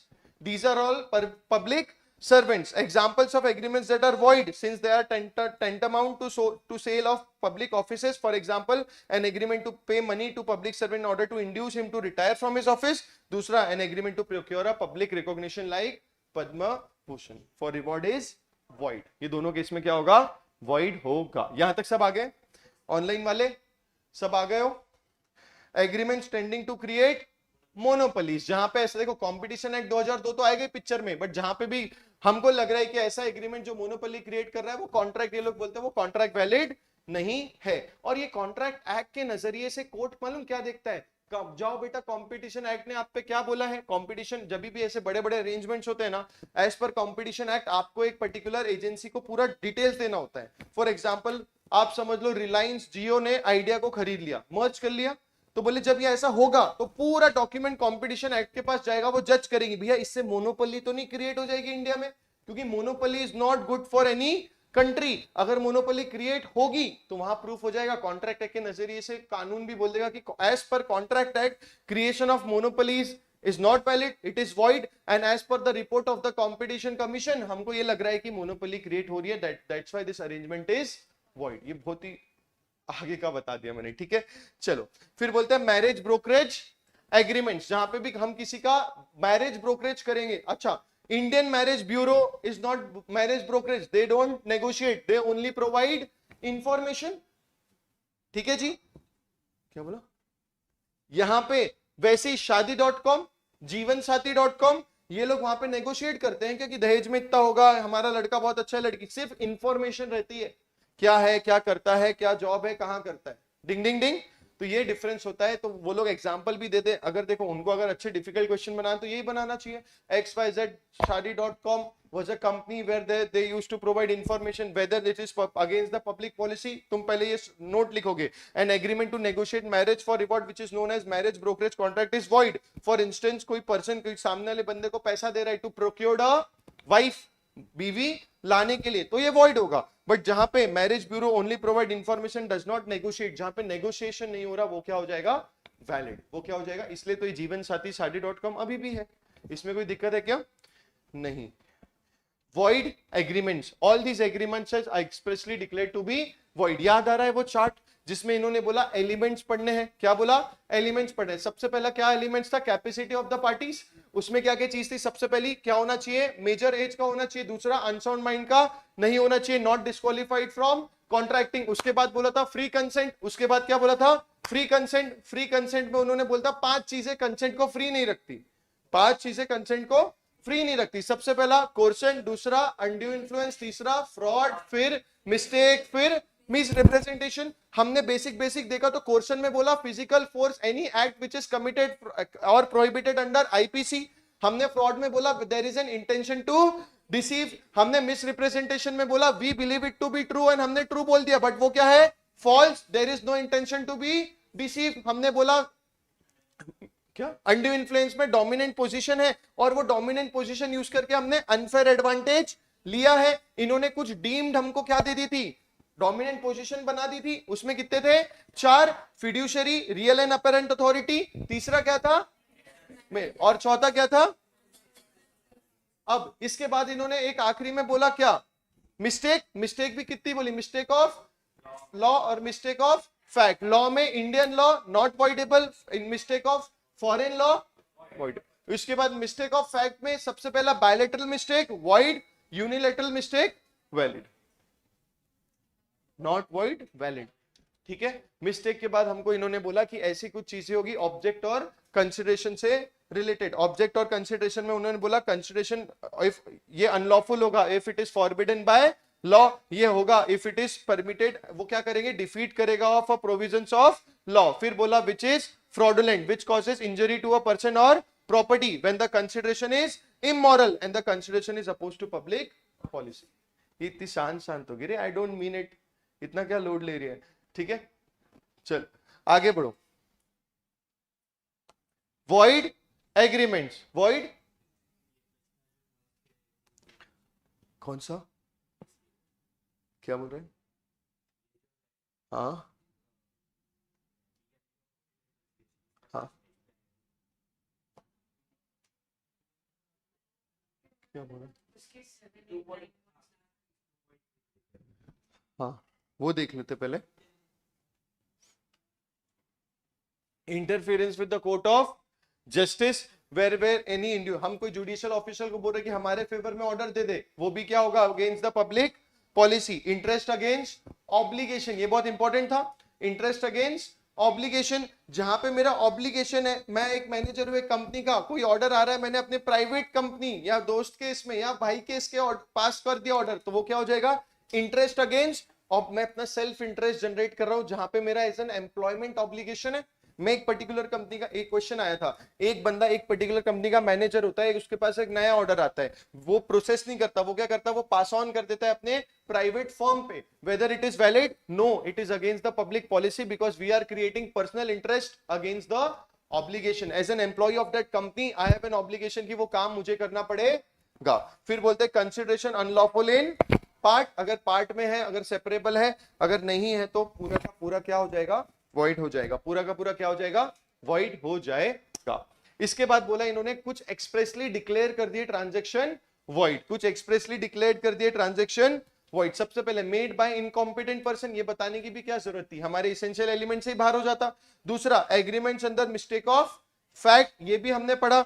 फिर बोलता है agreements the consideration और object which is unlawful, ये भी हमने पढ़ा। एग्रीमेंट, अच्छा ये हमने पढ़ लिया कि कब अनलॉफुल होता है, यहां पे उन्होंने बोल दिया वो क्या हो जाता है? Void. Agreement the consideration of object which is unlawful in parts, तो बोलते हैं अगर सेपरेबल है तो ठीक है, सेपरेट करके वैलिड होगा, नहीं तो वॉइड हो जाएगा। Agreement in restraint of marriage, marriage से आप करने से किसी को रोक सकते हो क्या? नहीं। Agreement in restraint of trade, business करने से भी रोक सकते हैं। रिस्ट्रेंट ऑफ लीगल प्रोसीडिंग्स, और ऐसा एग्रीमेंट जिसका मीनिंग क्या है? अनसर्टेन है। एक एक करके देखते हैं। Agreement in restraint of marriage, every agreement restraint of marriage of any person other than minor is void. Minor को रोक सकते हो, माइनर को रोक सकते हो, अदरवाइज किसी पे शादी करने से रिस्ट्रेंट लगा सकते हो क्या? नहीं। So if a person being a major agrees for good consideration not to marry, the promise is not binding and the consideration is void. अगर मैं किसी को पैसा दे रहा हूं, ये वादा उससे ले रहा हूं कि तू ये लड़की से शादी नहीं करेगा, तू ये लड़की से शादी नहीं करेगा, वो पैसा भी रख लेगा और वो शादी भी कर ले, तो भी हम कुछ कर पाएंगे क्या? नहीं, because as per Indian contract act हम किसी को शादी करने से नहीं रोक सकते हैं। Agreement in restraint of trade, it is not valid, it is expressly void, कोई प्रॉब्लम नहीं। बट इसके कितने एक्सेप्शन थे? 4। कितने एक्सेप्शन थे? 4। सबसे पहला था गुडविल, सेल ऑफ गुडविल। अगर मैं अपना हल्दीराम्स अपना गुडविल एक जन को बेचा था, जब वो बेचा था तो वो क्या सामने वाले ने क्या कंडीशन लगाई? अब मेरे नाम पे नाम है, तो अब ये सेम नेचर का बिजनेस आप रीजनेबल लिमिट्स, रीजनेबल टाइम तक नहीं कर सकते। तो हमने बोला कोई बात नहीं, क्योंकि यहां क्या हो रहा है? सेल ऑफ गुडविल हो रहा है। This is an exception where there is an restraint of trade. सबसे पहला, person sells the goodwill of a person business and agrees with the buyer to refrain from carrying on a similar business with the specified local limits so long as the buyer or his successor in interest carries on a like business therein such an agreement is valid। बोले हमने अगर किसी को restraint डाला है, goodwill खरीदी है, तो मैं ये रिस्ट्रेंट डाल सकता हूं। आउटगोइंग पार्टनर, इसका भी मैंने रीजन बताया था। पार्टनरशिप फॉर्म में सब को ओनर्स टाइप रहते हैं। अगर पूरा बिल्डिंग बिल्ड हुआ है, अपना ब्रांड पूरा वैल्यू क्रिएट हुआ है चारों पार्टनर के रहते हुए, एक पार्टनर अगर चले जाएगा तो ये तीनों पार्टनर को क्या लगेगा? यार पूरा हमारे नाम पे, फिर ये नाम का यूज करेगा। ये लोग रिस्ट्रिक्शन लगा सकते हैं कि तू ये सेम नेचर ऑफ बिजनेस नहीं कर सकता विद इन लोकल लिमिट्स, तो वो पार्टनर नहीं करेगा और ये रिस्ट्रेंट वैलिड होगा। वैसे तो मैं हमेशा बोल रहा हूं कि restraint of trade is void, but ये दो केस, पहला केस गुडविल, दूसरा आउटगोइंग पार्टनर, वैलिड होगा। तीसरा, पार्टनरशिप फॉर्म में ही पार्टनर है, पार्टनरशिप फॉर्म में ही पार्टनर है। हमारा सीए का पार्टनरशिप फॉर्म है, हो सकता है 100%। इसमें ए बी सी डी कितने पार्टनर्स है? 4। इसमें से ये जो डी वाला पार्टनर है ये छोड़ के जाने का सोच रहे हैं, ये जो डी वाला पार्टनर है ये छोड़ के जाने का सोच रहा है। अगर ये आउटगोइंग होता है तो ये 3 रिस्ट्रिक्शन लगा सकते हैं, अपन ने पढ़ लिया ऊपर आउटगोइंग पार्टनर में। ये चारों बट अभी साथ में है, ये चारों अभी, बट अभी ये फ्रेश चाहिए, ये थोड़ा छोटा है। अरे ये अरे नहीं होता है, नहीं यार, तुम लोग फोकस कॉन्सेप्ट, ये कॉन्सेप्ट पे ध्यान दो, ठीक है। ये वाला जो पार्टनर है आउटगोइंग हो रहा है तो हमने पढ़ लिया, बट अगर चारों के चारों पार्टनर को यहां रहना है, चारों के चारों पार्टनरशिप फॉर्म को रहना है, तो भी ये इस पे रिस्ट्रिक्शन लगा सकते हैं कि भाई हम तीनों के साथ रह के तू सेम बिजनेस नहीं कर सकता। नहीं तो होता क्या है ना, जहां इसको लगेगा यार ये तो बड़ा बिजनेस आ रहा है, तो ये अपनी तरफ पर्सनल इंटरेस्ट में वो, क्योंकि यहाँ पे तो 4 लोगों में प्रॉफिट बच जाएगा, अगर वो पर्टिकुलर सेम बिजनेस उसने पर्सनली ले लिया तो उसका पूरा प्रॉफिट उसको मिलने वाला है। तो दूसरे पार्टनर करते क्या, हमेशा लगाते कि सेम नेचर ऑफ बिजनेस आप नहीं कर सकते हो। फिर है क्या, एम्प्लॉय। ऑब्वियसली मैं अगर एक कंपनी, आईटी कंपनी में काम कर रहा हूं, तो वो लोग मेरे एंगेजमेंट लेटर में डाल के रखते हैं कि भैया तू ये सेम काम, इसलिए बीच में आया था मून लाइटनिंग कुछ कुछ कंपनीज प्रोहिबिटेड, तू ही आईटी सॉफ्टवेयर डेवलपमेंट यहाँ पे भी करता है, घर जाके भी करता है कोई दूसरी कंपनी के लिए, अलाउड नहीं है। तो ये भी रिस्ट्रेंट ऑफ बिजनेस ट्रेड में नहीं आता है। कितने एक्सेप्शन है, 4। पहला है सेल ऑफ गुडविल, दूसरा है कोई आउटगोइंग पार्टनर पे रोक सकते हैं, हाँ, तीसरा है एग्जिस्टिंग पार्टनर पे रोक सकते हैं, हाँ, और चौथा है एम्प्लॉय। चौथा क्या है, employee. Agreement in restraint of legal proceedings, मैं किसी को रिस्ट्रेन कर रहा हूं कि भैया तू मेरे अगेंस्ट में डिस्प्यूट मत कर, डिस्प्यूट फाइल मत कर, वो वॉइड है, वो वॉइड है। बट आर्बिट्रेशन में जा सकते हैं क्या, हाँ, आर्बिट्रेशन में जा सकते हैं क्या, हाँ सर। आर्बिट्रेशन क्या होता है, where we refer to a unbiased third independent third party to get the solution of that case. इसका भी मैंने बैकग्राउंड बताया था। ऐसा क्यों होता है, क्योंकि हमारे यहाँ पे अगर प्रॉपर जुडिशियल वे में जाओ, लीगल प्रोसीडिंग में जाओ, तो कभी कभी कोर्ट का ऑर्डर जब आता है तब वो बेचारा बंदा, तब तक तो वो रहता ही नहीं है जीवन उसका, 10-10, 20-20, 30-30 साल तक केस चलते हैं। तो लोग आजकल क्या ऑप्ट आउट करते हैं कि हम आर्बिट्रेटर के पास जाए जो एक इंडिपेंडेंट पार्टी है। अब एक क्वेश्चन आएगा, सर आर्बिट्रेटर के पास कब जा सकते हैं, एक तो बिफोर में कॉन्ट्रैक्ट में ही डाल दो, या after the dispute has arisen, इसमें कोई प्रॉब्लम नहीं है। Exception, parties agree to that any dispute between them shall be referred to arbitration and that only the amount awarded in such arbitration shall be recoverable in a valid contract. Parties agree to refer arbitration any question between them which has already arises or which may have arise in future is valid. एक हो सकता है कि मेरे इसमें कुछ issue आ गया, कुछ क्वेश्चन आ गया, अब मुझे कोर्ट केस नहीं करना, मुझे आर्बिट्रेशन में जाना है, तो भी जा सकते हो। अगर लग रहा है ऐसा कुछ इशू होगा तो आगे जाके आर्बिट्रेशन में जाएंगे, तो भी जा सकते हो। इससे आप डेफिनेटली लीगल प्रोसीडिंग्स को रिस्ट्रेन कर रहे हो। बट आपको पता है आर्बिट्रेशन एंड कंसिलिएशन का अलग कानून है, तो आप एक लीगल प्रोसीडिंग्स को रिस्ट्रेन कर रहे हो और दूसरे का हाथ पकड़ रहे हो, तो इसमें कोई दिक्कत है क्या, नहीं, इसमें कोई दिक्कत है क्या, नहीं। फिर बोलते हैं agreements the meaning of which is uncertain, जहां पे सर्टेनिटी नहीं है वो वॉइड हो जाता है। फिर बोलते हैं वेजरिंग एग्रीमेंट। वेजरिंग क्या है, जहां पे हम मनी और मनी वर्ड्स पे खेलते हैं in an uncertain event. An agreement by way of wager is void. It is an agreement involving payment of sum of money upon the determination of an uncertain event.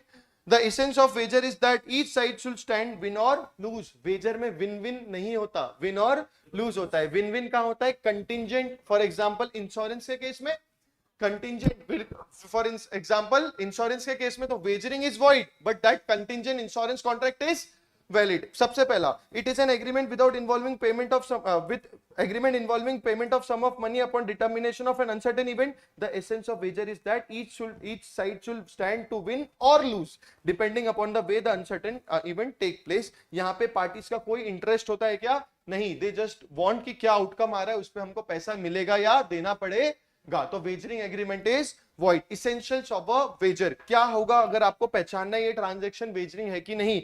सबसे पहला एक promise होनी चाहिए to pay money और मनीज worth. मनीज worth मतलब अगर मैं हार गया तो गोल्ड की चेन दे दूंगा, वो भी वेजरिंग में आएगा। मनीज वर्थ है, आप वो लिक्विड करके मनी में कन्वर्ट कर सकते हो। हाँ, promise must be conditional on an event happening or not happening, इसको ही बोलते हैं uncertain event.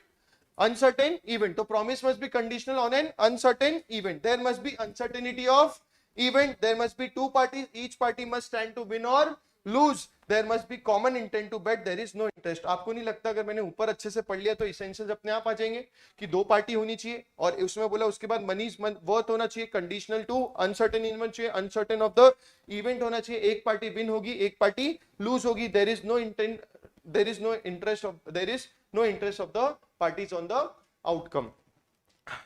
Transaction similar to wager, सबसे पहला आएगा लॉटरी, फिर आएगा क्रॉसवर्ड पजल्स, फिर उसके बाद आएगा स्पेकुलेटिव ट्रांजैक्शन और फिर आएगा हॉर्स रेस ट्रांजैक्शन। सबसे पहले पढ़ते हैं लॉटरी के बारे में। लॉटरी बोलते हैं it is chance and not of skill और नॉलेज। यहाँ पे कोई स्किल इन्वॉल्व नहीं होती, it is full of luck.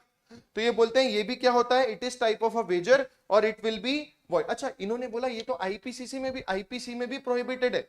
It is देखो अगर आप पढ़ोगे lotteries are illegal and evil collateral transaction to are tainted with illegality as per Indian penal code.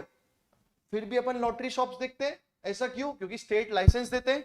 तो बोले if the lottery is sanction by the government of India it is wagering, इसमें कोई doubt नहीं है। The only effect of such sanction is that these persons will not be punished under IPC. Very good concept. इसमें बोलते हैं wagering में lottery अगर आप देखोगे तो ये वेजर तो है ही है, इसमें कोई दिक्कत नहीं है।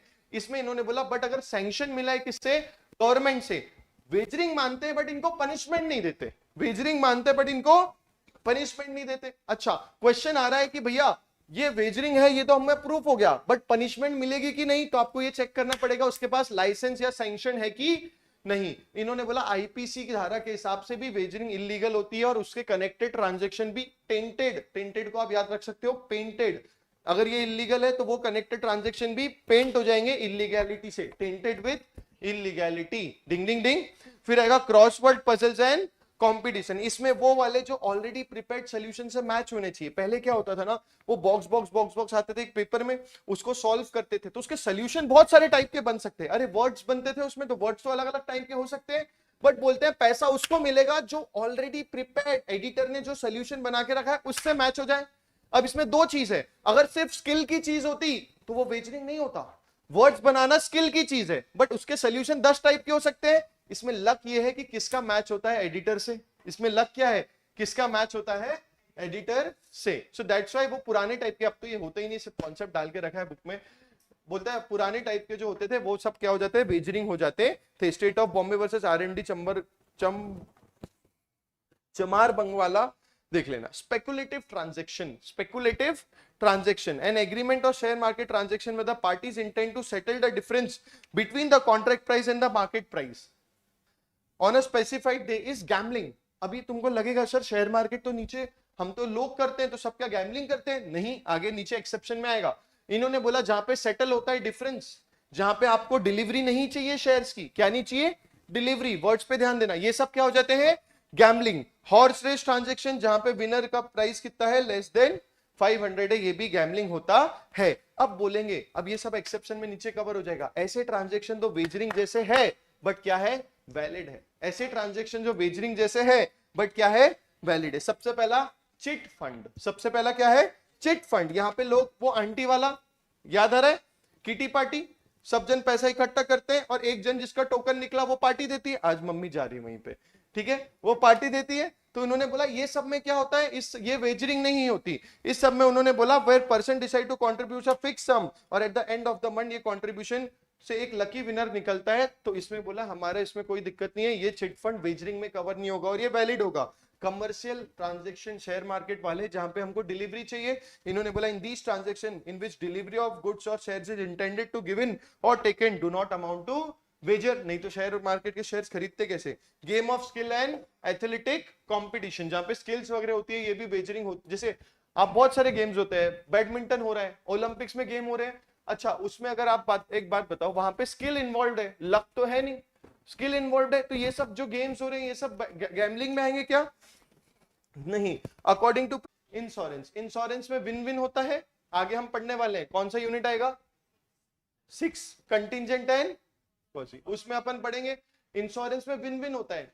मेरे को भी नहीं चाहिए कि मैं जाऊं, नहीं इंश्योरेंस कंपनी को चाहिए कि मैं, क्योंकि मैं जाऊंगा तो पैसा तो मेरे को मिलेगा बट पैसा किसको देना है? उसको। तो दोनों चाहते हैं एक आउटपुट कि मैं यहां रहूं।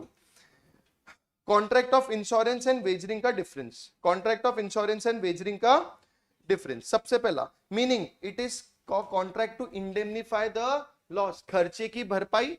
हमारा क्या खर्चा हुआ है भैया? जो क्लेम होगा, हमारा एक्सीडेंट हो गया, अगर एक्सीडेंट का इंश्योरेंस है तो मेरा हॉस्पिटल में जो खर्चा हुआ उसकी भरपाई देगा। वेजरिंग में क्या है? It is a promise to pay money or money it worth on happening or not happening of an uncertain event. फिर उसके बाद consideration, the crux of insurance contract is mutual consideration, premium and compensation. सुनो, मेरा इसमें consideration क्या है? Mental security, कि मेरे को कुछ हो गया तो कंपेंसेशन मिलेगा। इंश्योरेंस कंपनी का कंसिडरेशन क्या है? प्रीमियम। जो प्रीमियम अपन देते हैं वो क्या है? इंश्योरेंस कंपनी का consideration. There is no consideration between two parties, कोई भी एक का फायदा होगा इसमें, कोई भी एक का फायदा। सुनो, आपको ऐसा लग रहा है सर मैंने प्रीमियम दिया है बट मैं मरा ही नहीं, ना मेरा एक्सीडेंट हुआ, तो मेरा तो नुकसान हो गया। ना ना ना, आपको जो नेचर मिल रहा है मेंटल में कि भैया मेरा इंश्योर्ड हूं, आप क्या हो? इंश्योर्ड हो, that is also type of service. तो रिटर्न में आपको कंसिडरेशन मिल रहा है।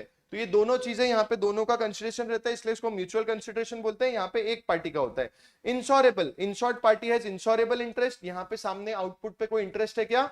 नहीं। Contract of indemnity except life insurance, the contract of insurance indemnifies the insured person against.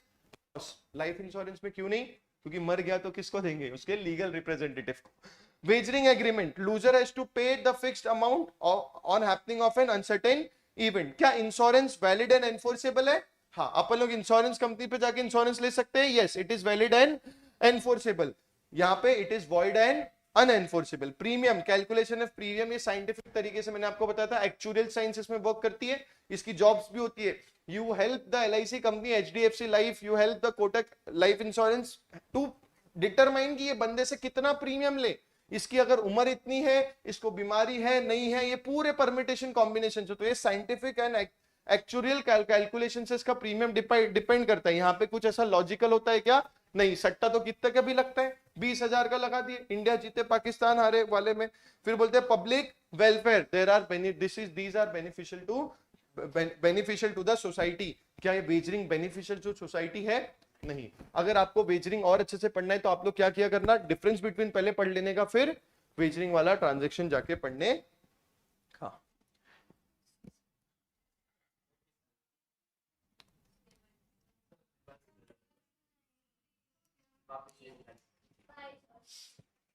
एक सेकेंड, ऑनलाइन वाले यहां तक आ गए?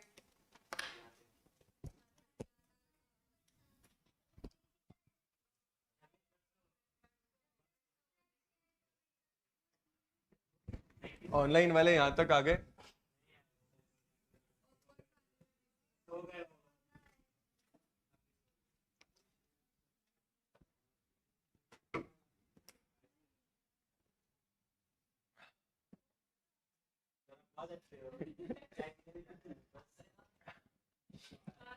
ऑनलाइन वाले यहां तक आ गए?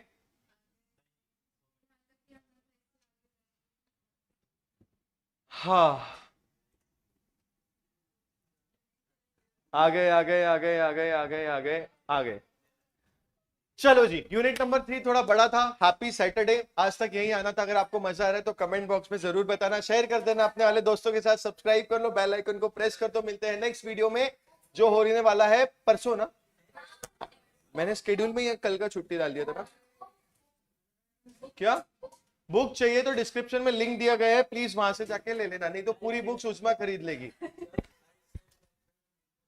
अरे बोल दिया ना, लाइक शेयर वेयर सब कुछ। चलो कमेंट में बताओ कैसा लग रहा है, मजा आ रहा है। Bye bye guys, take care, all the best.